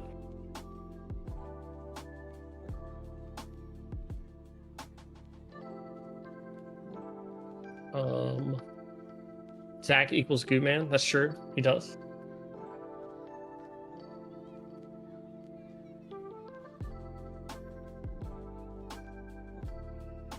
Kaisa kind of low 18. Yeah, I mean, they are kind of lacking in really high damage threats. That would be like the only real concern with their comp. Is that if Zach and Dallas aren't put behind, and are able to kind of get a couple items on them, it can be very hard to burst through those items. I will say, like, Kaisa does an okay job of like getting through some front line, but when you have Zeri Jinx behind it hitting, the longer it takes to get through that front line, the harder and harder it gets. So we'll see. I mean, obviously, pretty good draft from Panther that worked last game. So we'll have to see what they do. Okay. Welcome back. Thank you.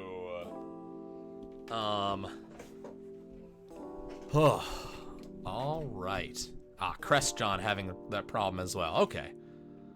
Gonna need to see this Udyr play a little more damage oriented as opposed to tank, and their comp is strong. I imagine if he goes the Leandries build, it'll be okay. Mm-hmm. I mean, Kaisa does it. She's not bad into tanks. Like, Kaisa can get through tanks, especially with her passive. Mm-hmm. But it's just about how much time, right? Because Zeri and Jinx are on the other side.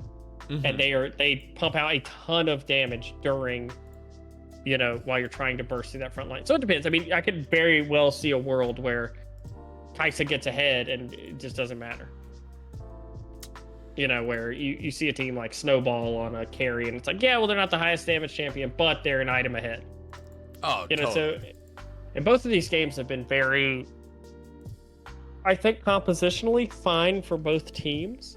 So I don't know if I could say specifically, like, coming into any game that I think, like, this team should win based on their comp. I like Panther Core's comp, but that's a little bit biased also. We just saw it get executed, right? Yeah, it's, and I will say that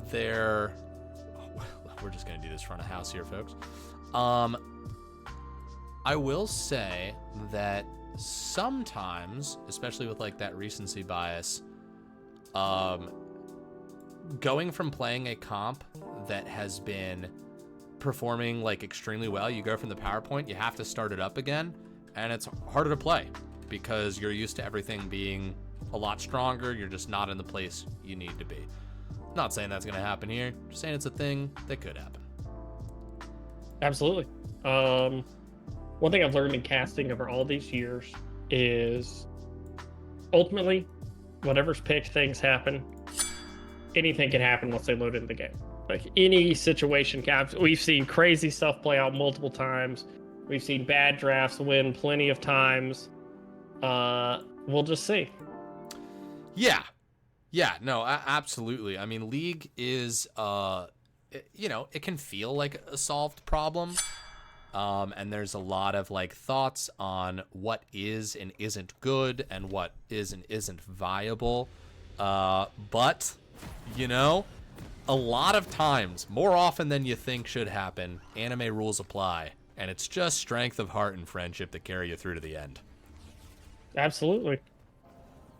One step from hell. Listen, we're excited to have you here. Let me be very clear. We're excited to watch this with you as well. Can you reshare for me? Yes, of course. Don't mind the black screen, everybody. That's on purpose. Thanks for shouting it. Of course! How can we not shout out you as one of our valuable investors? We appreciate Of course, the hell out of yeah. Rah, claws out. I love it, Jack. Jackie Boy, been supporting their organization all the way through this series, through the ups and the downs. And I gotta say, fans are part of what makes this exciting. Both teams just cheering their teams on, or both fans cheering their teams on. It's just fantastic to see. I like the inverse. Both teams cheering their fans on. Yes. We should make, but if teams make finals, they have to select 5 fans that play if the game's... Oh, that's such a good idea. Whoa. Hold on a second. What curiosities are found within this brush? It's the other bot lane. I think it's technically a 1 trade for red side, but by very... though, fool me once, shame on you. Will it work again? Yeah, we'll see. Although it gets warded out. That will truly have an indelible effect on this lane. Did I use that word right? I think so. But you tell me. I believe so. I believe so. Yeah, that felt right. Have you... I don't know if you're into Dragon Ball Z at all or not. Or were you at any point? Yeah, I was more into like Dragon Ball, and then I sort of like fell off around like after the Majin Buu arc. I respect that a lot. I respect that a lot.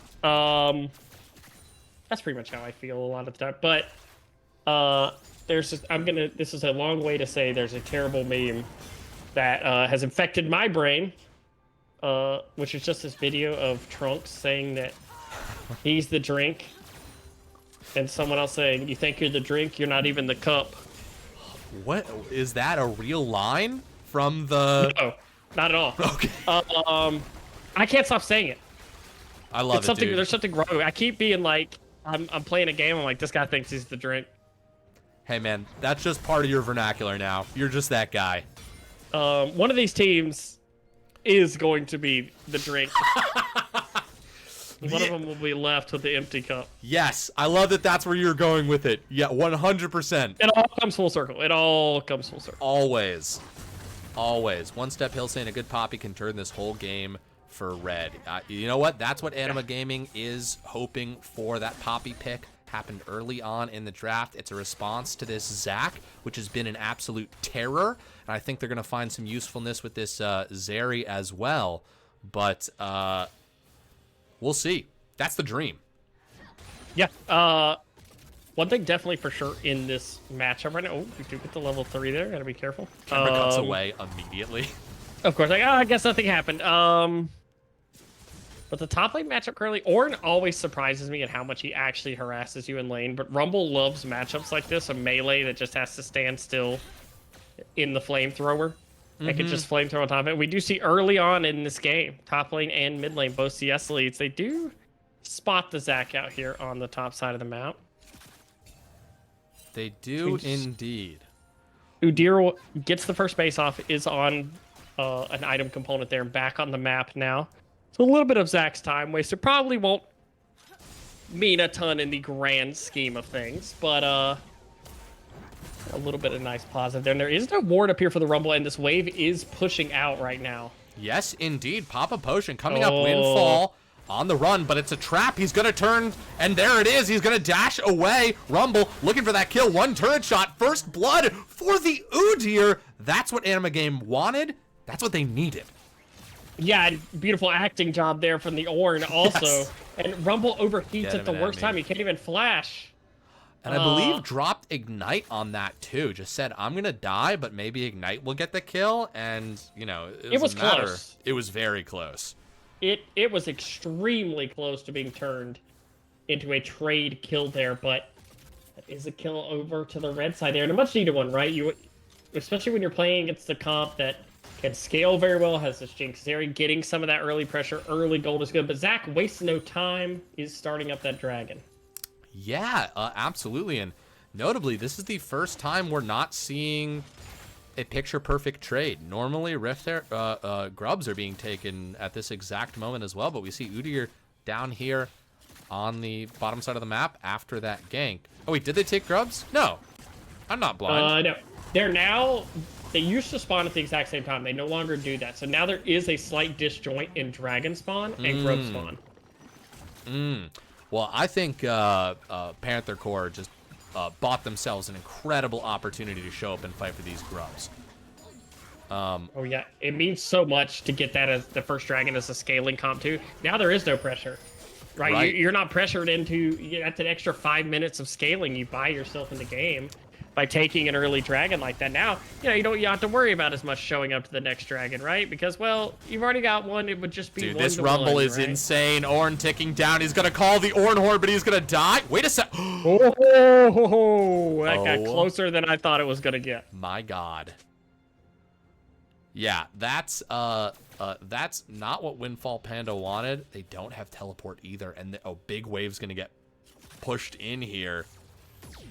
We could be seeing these could be the little, and look what Zach is doing. These are small things that are all adding up across the map as Panther Corps is doing an incredible job of manipulating the map.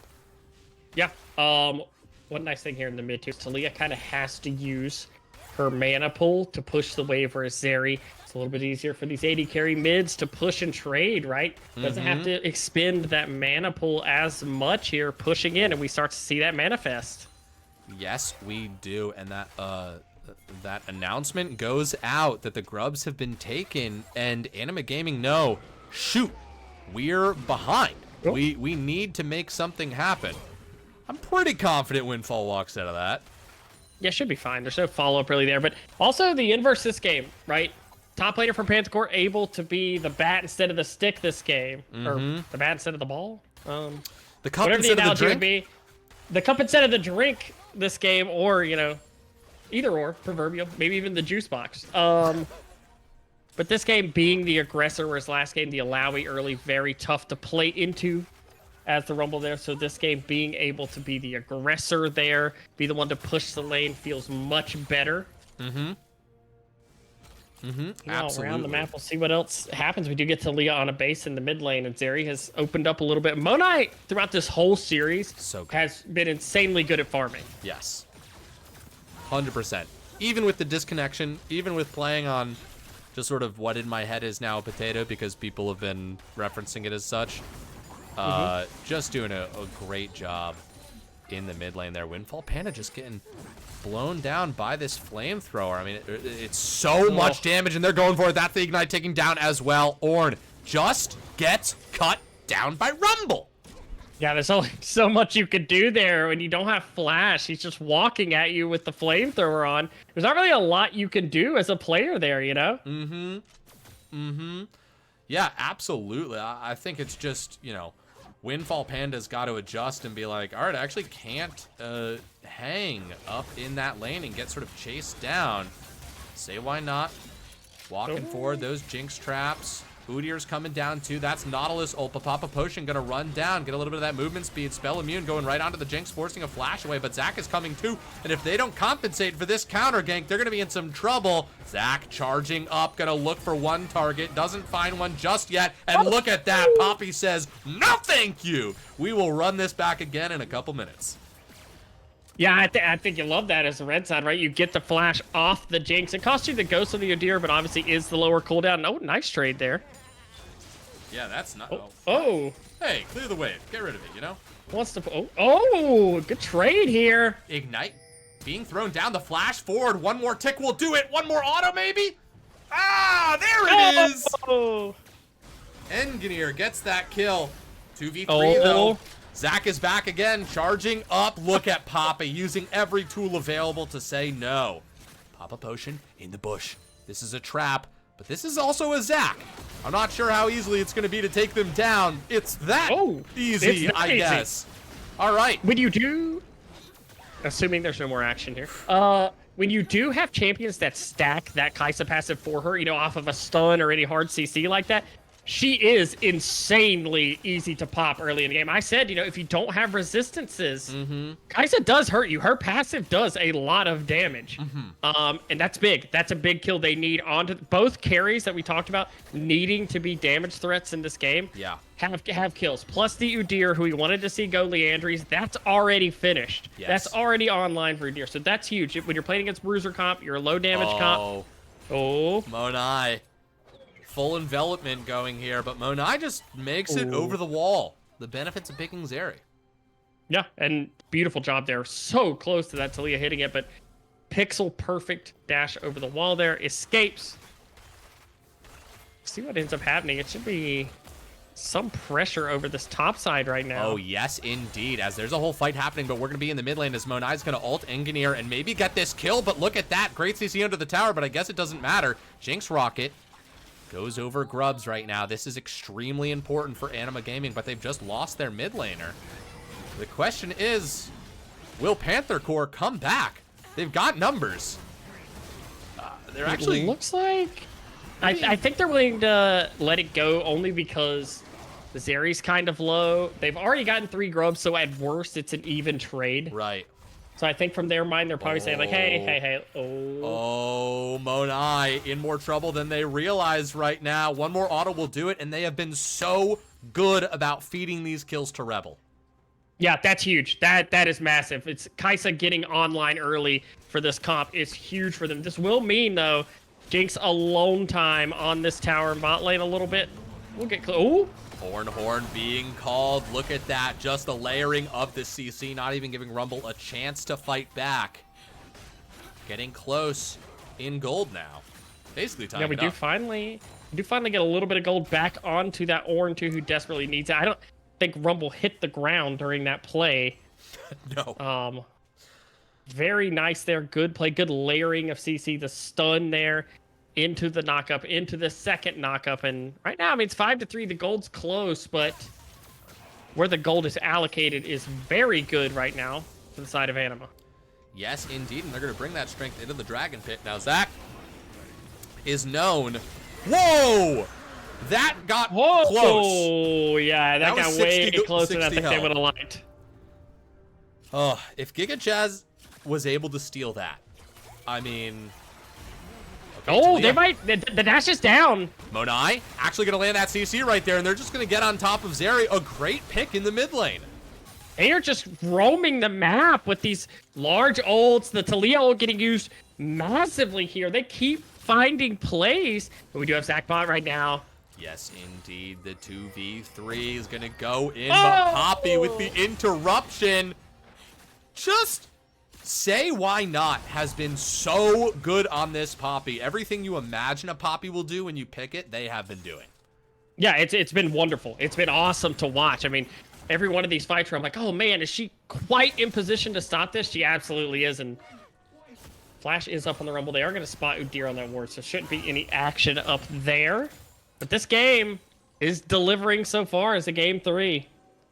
Absolutely. This is what you want in a game 3. Both teams having, like, fully learned the lessons from games 1 and 2 and just bringing, like, a fully realized strategy into game 3, which everybody's capitalizing on. Rift Herald has just spawned. Rebel Phoenix looking a little bit low right here. Oh, mid tower goes down to this area. Okay. An influx of cash. That is pre-Rift Herald. That is a lot of gold. And even though Zeri has died 3 times, she is farming extremely well and getting gold. I guess it doesn't matter if you die as long as you're getting gold. Oh, yeah, I mean, listen, it's Monai, right? They're gonna farm well, regardless of circumstance. Yeah, I mean, that has been a constant throughout this series. The question is, how much gold is the other team getting off some of those kills, and how do they use it, right? Monai is going to scale, is going to get the items, is going to be very strong. But how much can you get in return of that? Yes, absolutely. And pings going down from the side of Panther Core onto the Rift Herald. They want this objective. They're reading what you did, which is mid towers down. We maybe can even push further into the base with this objective. Yeah. But they're on a ward. We could have a fight here. We absolutely could have a fight here. We do see Poppy still in the base here, so they may want to just not opt to force at this. Udyr kind of hanging around to see if they make any mistakes, leave early, and they can sneak in and get a smite or anything like that. But looks like it is going to be free. Good setup from them. It does afford the mid tower over to the side of Anima, which is some gold they much would use. You think, I mean, honestly, if they go and get the Rift Herald, they probably would have used it to take the mid tower. So Right. sure, in their mind, they're kind of saying, oh, okay, well, we kind of got our goal anyways. Yeah, and, you know, Rift Herald is one of those interesting things where it's a buff that is a play. Like, you can stop somebody from using Rift Herald well. Obviously, you know, you got to be in the right place at the right time, but it's not guaranteed like a dragon. Look at that. Say why not. Just damming Monai into the wall right there. Endgame are going to show up, pop a potion here as well, and the juggling of turret aggro is exactly what it needs to be. Nobody dies. Yeah, they're saying pretty much if we see Monai in the lane, we're sending Talia there on a global to make a play. And so far in this game, it's worked. They've been able to get kills on those lanes. And I mean, there's not much Monai can do there, right? You're under tower. It's 4 people diving, but Panther Court is doing a wonderful job of every time a play like that happens, finding a play on the map, finding a return kill. Yes, indeed. Juggling turret aggro again, getting quite low, and now it's a rumble. Teleport coming in. Maybe they want this fight. They see low health bars. Do we have a rumble ult on deck? Where is he? No, they don't just yet. Rumble Phoenix gonna get ignited right here. Gonna get the shield, and that's gonna be a rumble going down. Monai is here. A teleport coming through. Very nice defensive TP. There's no fight, but he saves all of his friends' lives. Yeah, I mean, they get out there. It's so close for the Poppy. I mean, holy moly. The ignite ticking, the burn there. It's so close to being a kill. Yeah, it really is. I gotta say, the play that we saw that took Monai out of that outer bottom tower right there. In game 1, something I remember that Anima Gaming did to sort of shake things up when they were behind is they started grouping together and just hurling numbers at a tower and knocking them over that way, and that was working when they were down. I don't feel like I saw it as much in game 2, but we're seeing it here. Very concentrated effort, gathering that force together and just saying, maybe we've got one more person than we need, but we are going to knock it over. And here we go, folks. 4 people on this dragon. That is almost certainly going to be theirs, but Panther Core doing the same thing up in top lane. They are going to get top tower. Yeah, absolutely they are. And Royal Phoenix is going to pick up some of this farm here, but they're going to trade. You know, one thing they afforded themselves with that early dragon is they can stand to lose one, right? They can stand to lose a dragon here. So it will go to 2-1. It looks like, oh, another play here on the Monai. Yeah, Monai just gets taken out right away. Dragon, a second charge, though, up here into the top lane. They're going to see what they can do about it, but they're just going to drop it down to half health.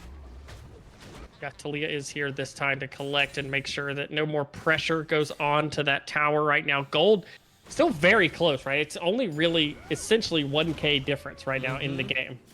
That is going to mean, you know, Ornn is ticking up in level, so is level 12. Ornaments are not long off in this game, but on the other side, you do see 2 items on this area. Even though Zeri's died a couple times, is getting to that item breakpoint. Meanwhile, the Jinx also ticking up in gold as they get these objectives around the map. Yeah, I mean, Anima Gaming has been, you know, winning all these tiny victories. We're seeing it stack chunk by chunk, but even 6 kills up and a dragon ahead. Really only 1,000 gold difference right now, and you see some of that difference is in the farm. Jinx up in farm, Monai up in farm, Rumble up in farm as well. Even in support. Close also. Yeah, Zach is close also. It's only a 3 CS difference there, so... Yeah. No, absolutely. Oh, say why not. Wandering through this jungle, science class, maybe getting a little picked out. They're gonna get charged against the wall. Very nice layering of the CC. Panda gets that kill. Just forces them out of that jungle. Absolutely there. We love to see it. And mid prio is on the side of Anima. Now we do see a top Talia trying to push that Zeri off of that wave, trying to get that priority back up there, put them in a better shape. But this mid inner is going to go down. And right now it feels like the run of the map is Animus. Yeah, they're really going to push in here. Maybe get this whole tower down to half health. Zach doesn't want to go in just yet. Zeri over the wall. They do take it. And maybe a fight's going to pop off. Giga Chaz, hold on a second. Poppy's just going to knock him back. Zeri's going to approach from the backside here. That inhib down to half health. Yeah, that is Flash on Jinx also gone. Wow. This inhib is low. Now Rumble is going to start that recall. Or my bad. I just realized what I was watching. I realized I had brought the stream up over your stream. Hilarious. Beautiful. I was like, how does he know Poppy's gonna ult? Dude, I'm psychic. So man, here we go. aside. Zach going in. Poppy doing an incredible job, but Rumble ult's gonna be dropped down. Ornhorn being called. Rebel Phoenix has Nautilus ultim as well. Papa Potion gonna get pushed off. Is that Zeri going quite low? Yeah, Monai's got full stacks, but one more auto before the Kaisa passive. They're just not gonna get it. Rebel Phoenix all the way into the back line right there. Zach goes down, but that's passive right there. And Panther Core, they're winning this fight. Even down gold, even with the map being pushed in on their side, they're still going to win this fight with barely any health at all. Yeah, I mean, it looked like, watching the beginning of the fight, Talia's not quite there, and Kaisa gets chunked out at the beginning of the fight. So Kaisa has to back out. She's not able to deal damage while her front line is tanking all of that. By the time Talia arrives, they are able to get a little bit of return damage, but it's too little too late, right? It's already, Zeri's running over this fight. She's chasing down kills and things. And just like that, Panther Core puts this game back to within 100 gold. Yeah, wild how every single game has included some moment when the team that was down, you know, won a big fight and put it back. Like, that just happened every single game. We should just know at this point, like, if someone has a lead, like, that lead is probably not long for the world. Yeah, absolutely. And PPS delivery service, you know, speaking some truth, imagine ever playing any other champ than Rumble. Rumble is fun. Rumble's fun, and it seems to have all the answers. Certainly in this situation, totally zoning off that Kaisa. Just... Yeah, it's so hard to get into the fight. I mean, if you touch Rumble, even the slight burn from it, and especially now you have 2 items on Rumble, that is a lot of damage. Right now, Zeri, this is not fun if you're Ornn there, but it looks like it is going to, at the very least, just be a trade of walking away from each other, so that is nice. Yeah, and Zeri's going to keep stacking items, you know? Kind of doesn't matter how often you die, as long as you keep farming. And yeah, that's really true.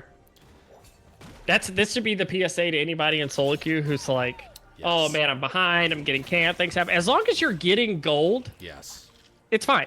As long as gold is going into your pocket, it is going to be fine. Yes. Yeah.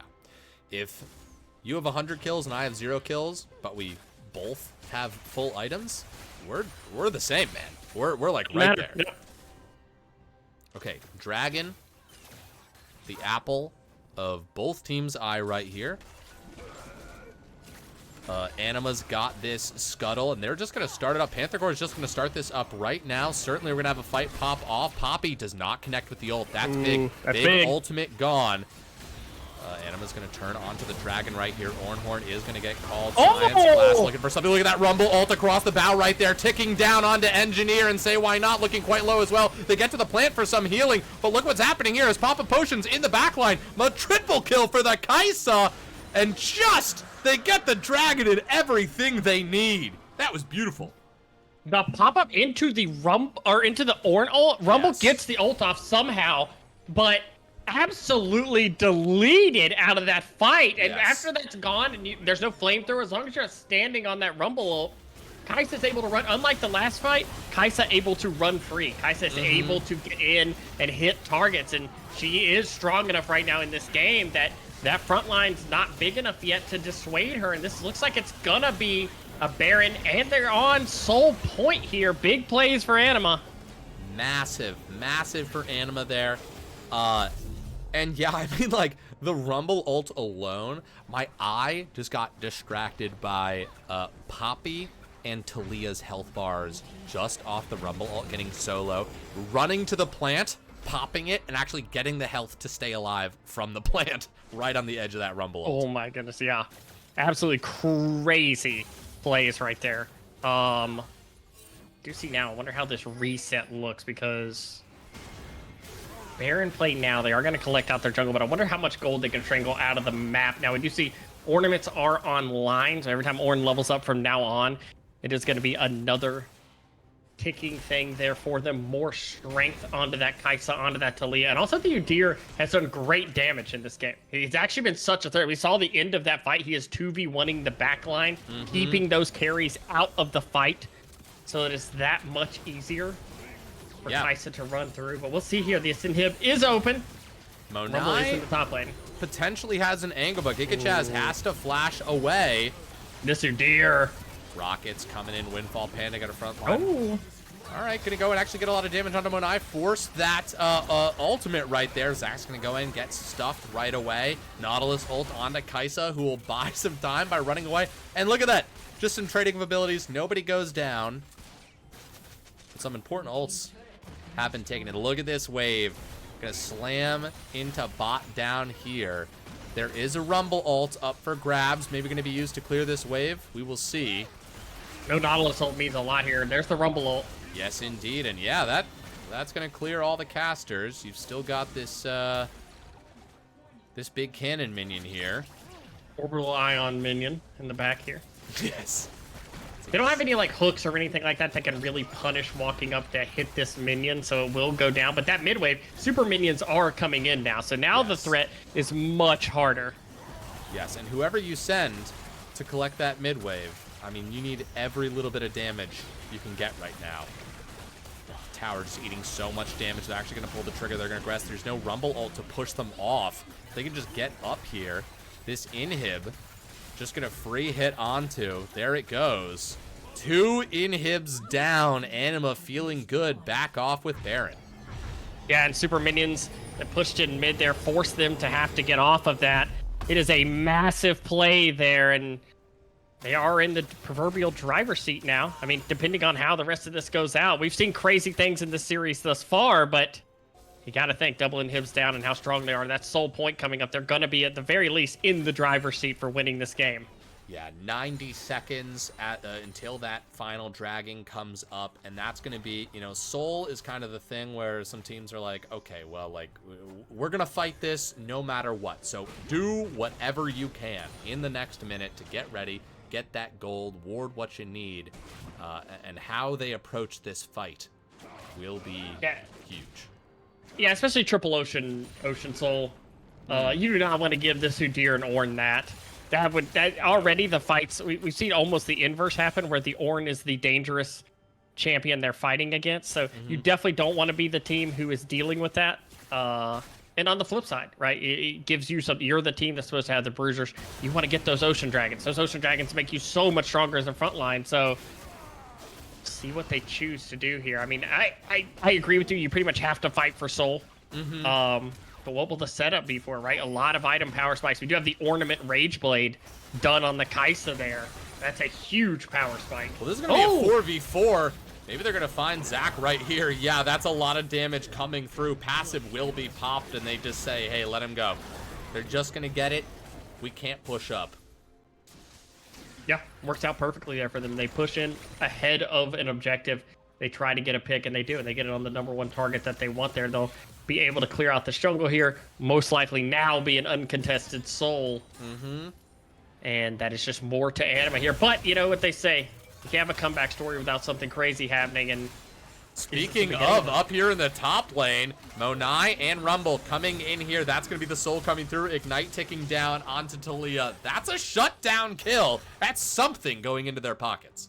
Yeah, and I mean, that's good. That's a person not on the map right now. They have a little bit of time to pressure. They do still have the Seri Jinx comp that on items is extremely dangerous. They do have to deal with these super minions, and it doesn't look like they want them to base. Oh, Monai. Little bit of trouble right here going forward. I mean, whoa, almost taking out. Oh. Rebel Phoenix. Yeah, you see the danger of the Zeri there. What Yes. Zeri can do in this game. So that is going to be huge going forward. I mean, even though Zeri, we've talked about it, not the best score line in the game, but has items. I mean, you have to respect the damage of this Zeri right now. Yes, indeed. Still a lot of clapback left. Ping's going down onto this tower. They know they need to rally a defense right here. We need some big Les Mis energy. We need to storm the barricades here. That's what beautiful. have you. Of course, we'll get some musical theater in here. Yeah, this tower is just going to get shredded. So much damage coming down. Aaliyah gonna escort a wave into mid here. Supers are also getting into the bot lane right now. Yeah, just See what they can do. pressure coming in from all sides. Monai back up here on this Zeri, dealing so much damage to the Rebel Phoenix. They're actually going to go for it, but Monai is still kiting, still living. They survived the dive right there. That's going to be Poppy taken out of the fight already. Zach jumping in. That's Baron, I think. Holy shit, Windfall Panda's next. That's a 1-for-1. Wait a second. They're not done yet. They take out the Talia too. 3 for 1 so far. Massive. They're never out of the fight. Somebody queue up Mo Bamba. The stadium pressure's through the roof in this game. Zach, gonna be the frontline escort. Okay, it's only 2 members left alive on Anima. They're doing their best to be scary. Yeah, I mean, but one is the jungler, and that is always the fear, right? Udyr is alive. He can be unCCable.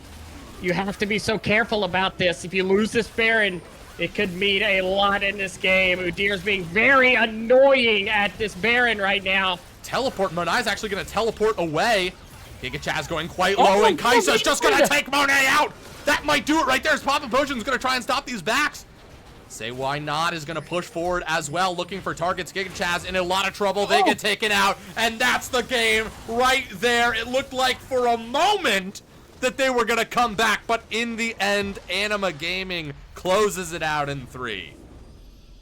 What a game. Oh my goodness. Anima at the end there. We thought that was going to be Baron for Panther Core, and they were going to be bringing this game closer, but great split-second decision making. Send the Udyr to be annoying at the Baron. Kai'Sa into the base. Just like that, Anima picks up the win. First win of the group for them.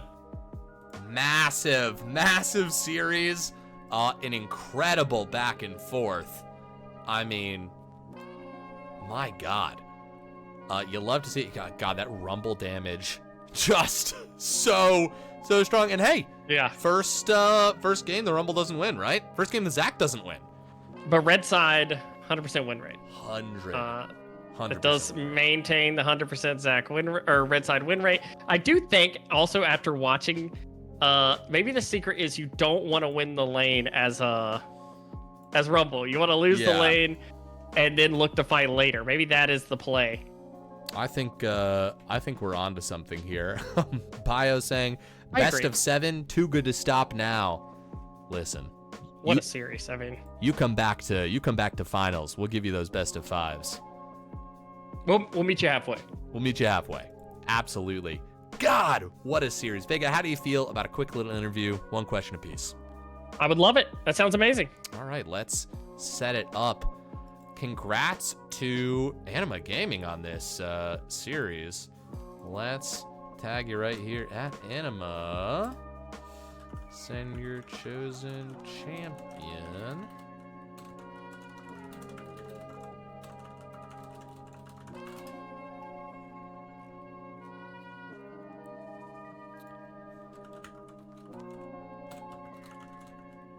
See who they decide.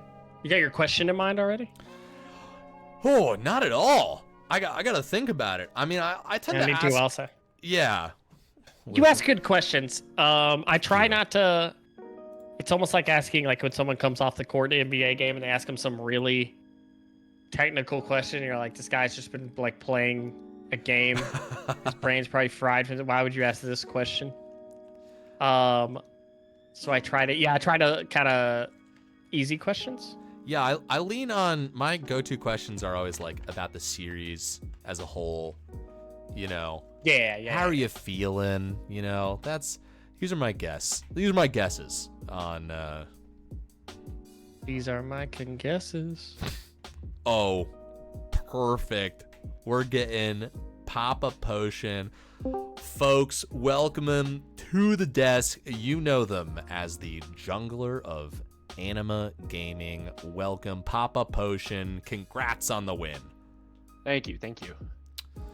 Papa Potion, we're going to do a quick little interview here. We're going to throw one question apiece at you.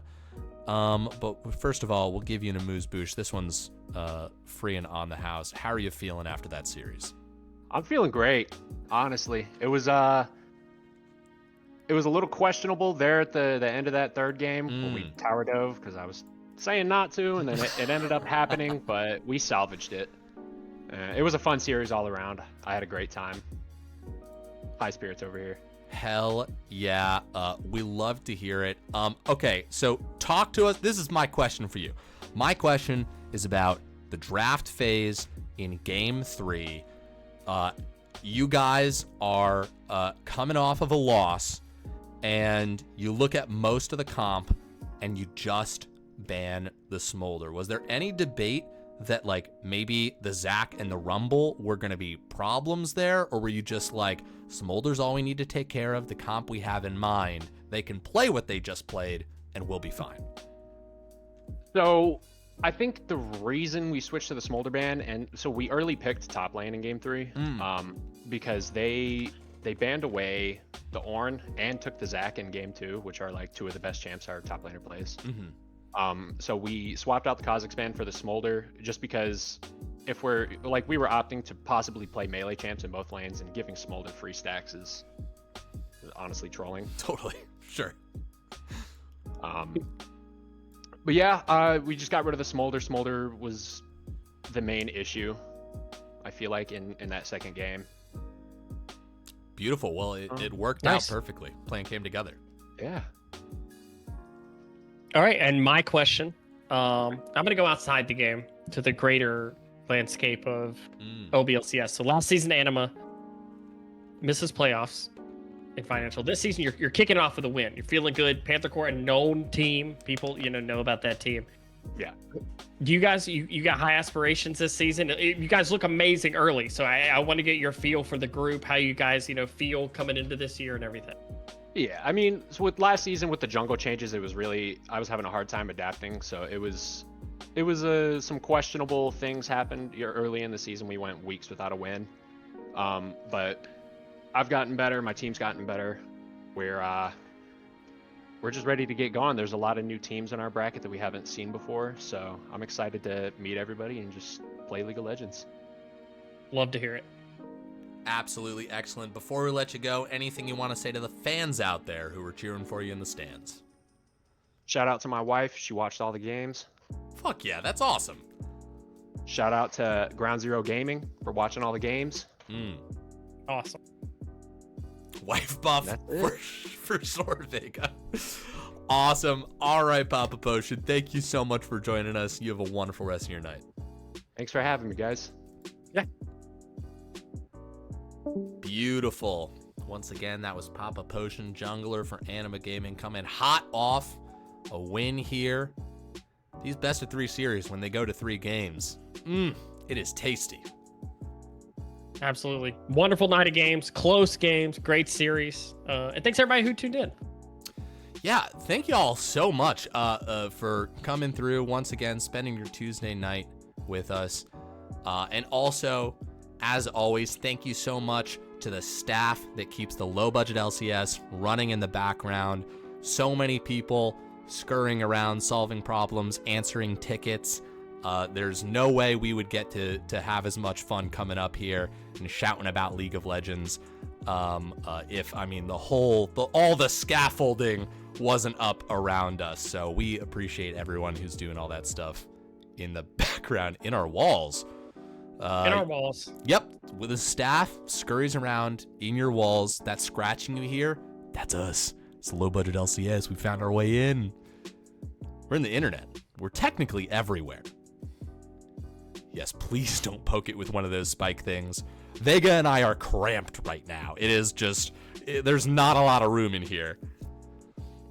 Oh, thank you, Sammy. We'll pay out. Also, stick around. We're going to follow our Captain Flowers doctrine as we do, which is Captain Flowers live?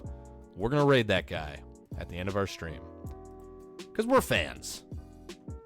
And, he's a nice guy. You met Captain Flowers once. Am I making that up?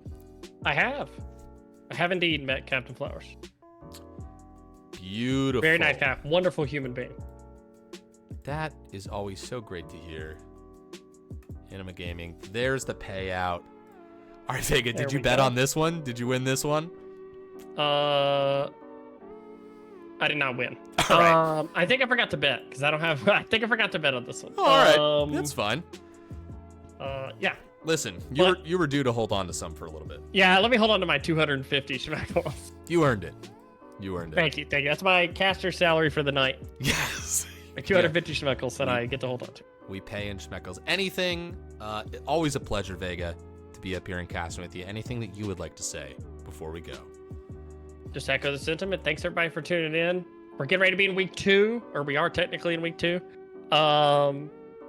Everything's going smooth. Thank you to everybody who makes this work and all the community that makes it possible and makes it so much fun.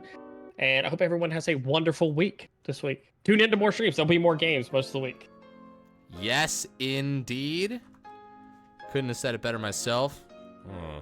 How do you spell? All right, here we go. God, my spell. You got it. I believe it. So close to sleep. All right, so folks. close. We're almost there. We're so close. We're gonna jump in. Captain Flowers doing an iron stream. Stick around for the raid, but as Vega said, we'll have more for you later on this week. Good night, everybody.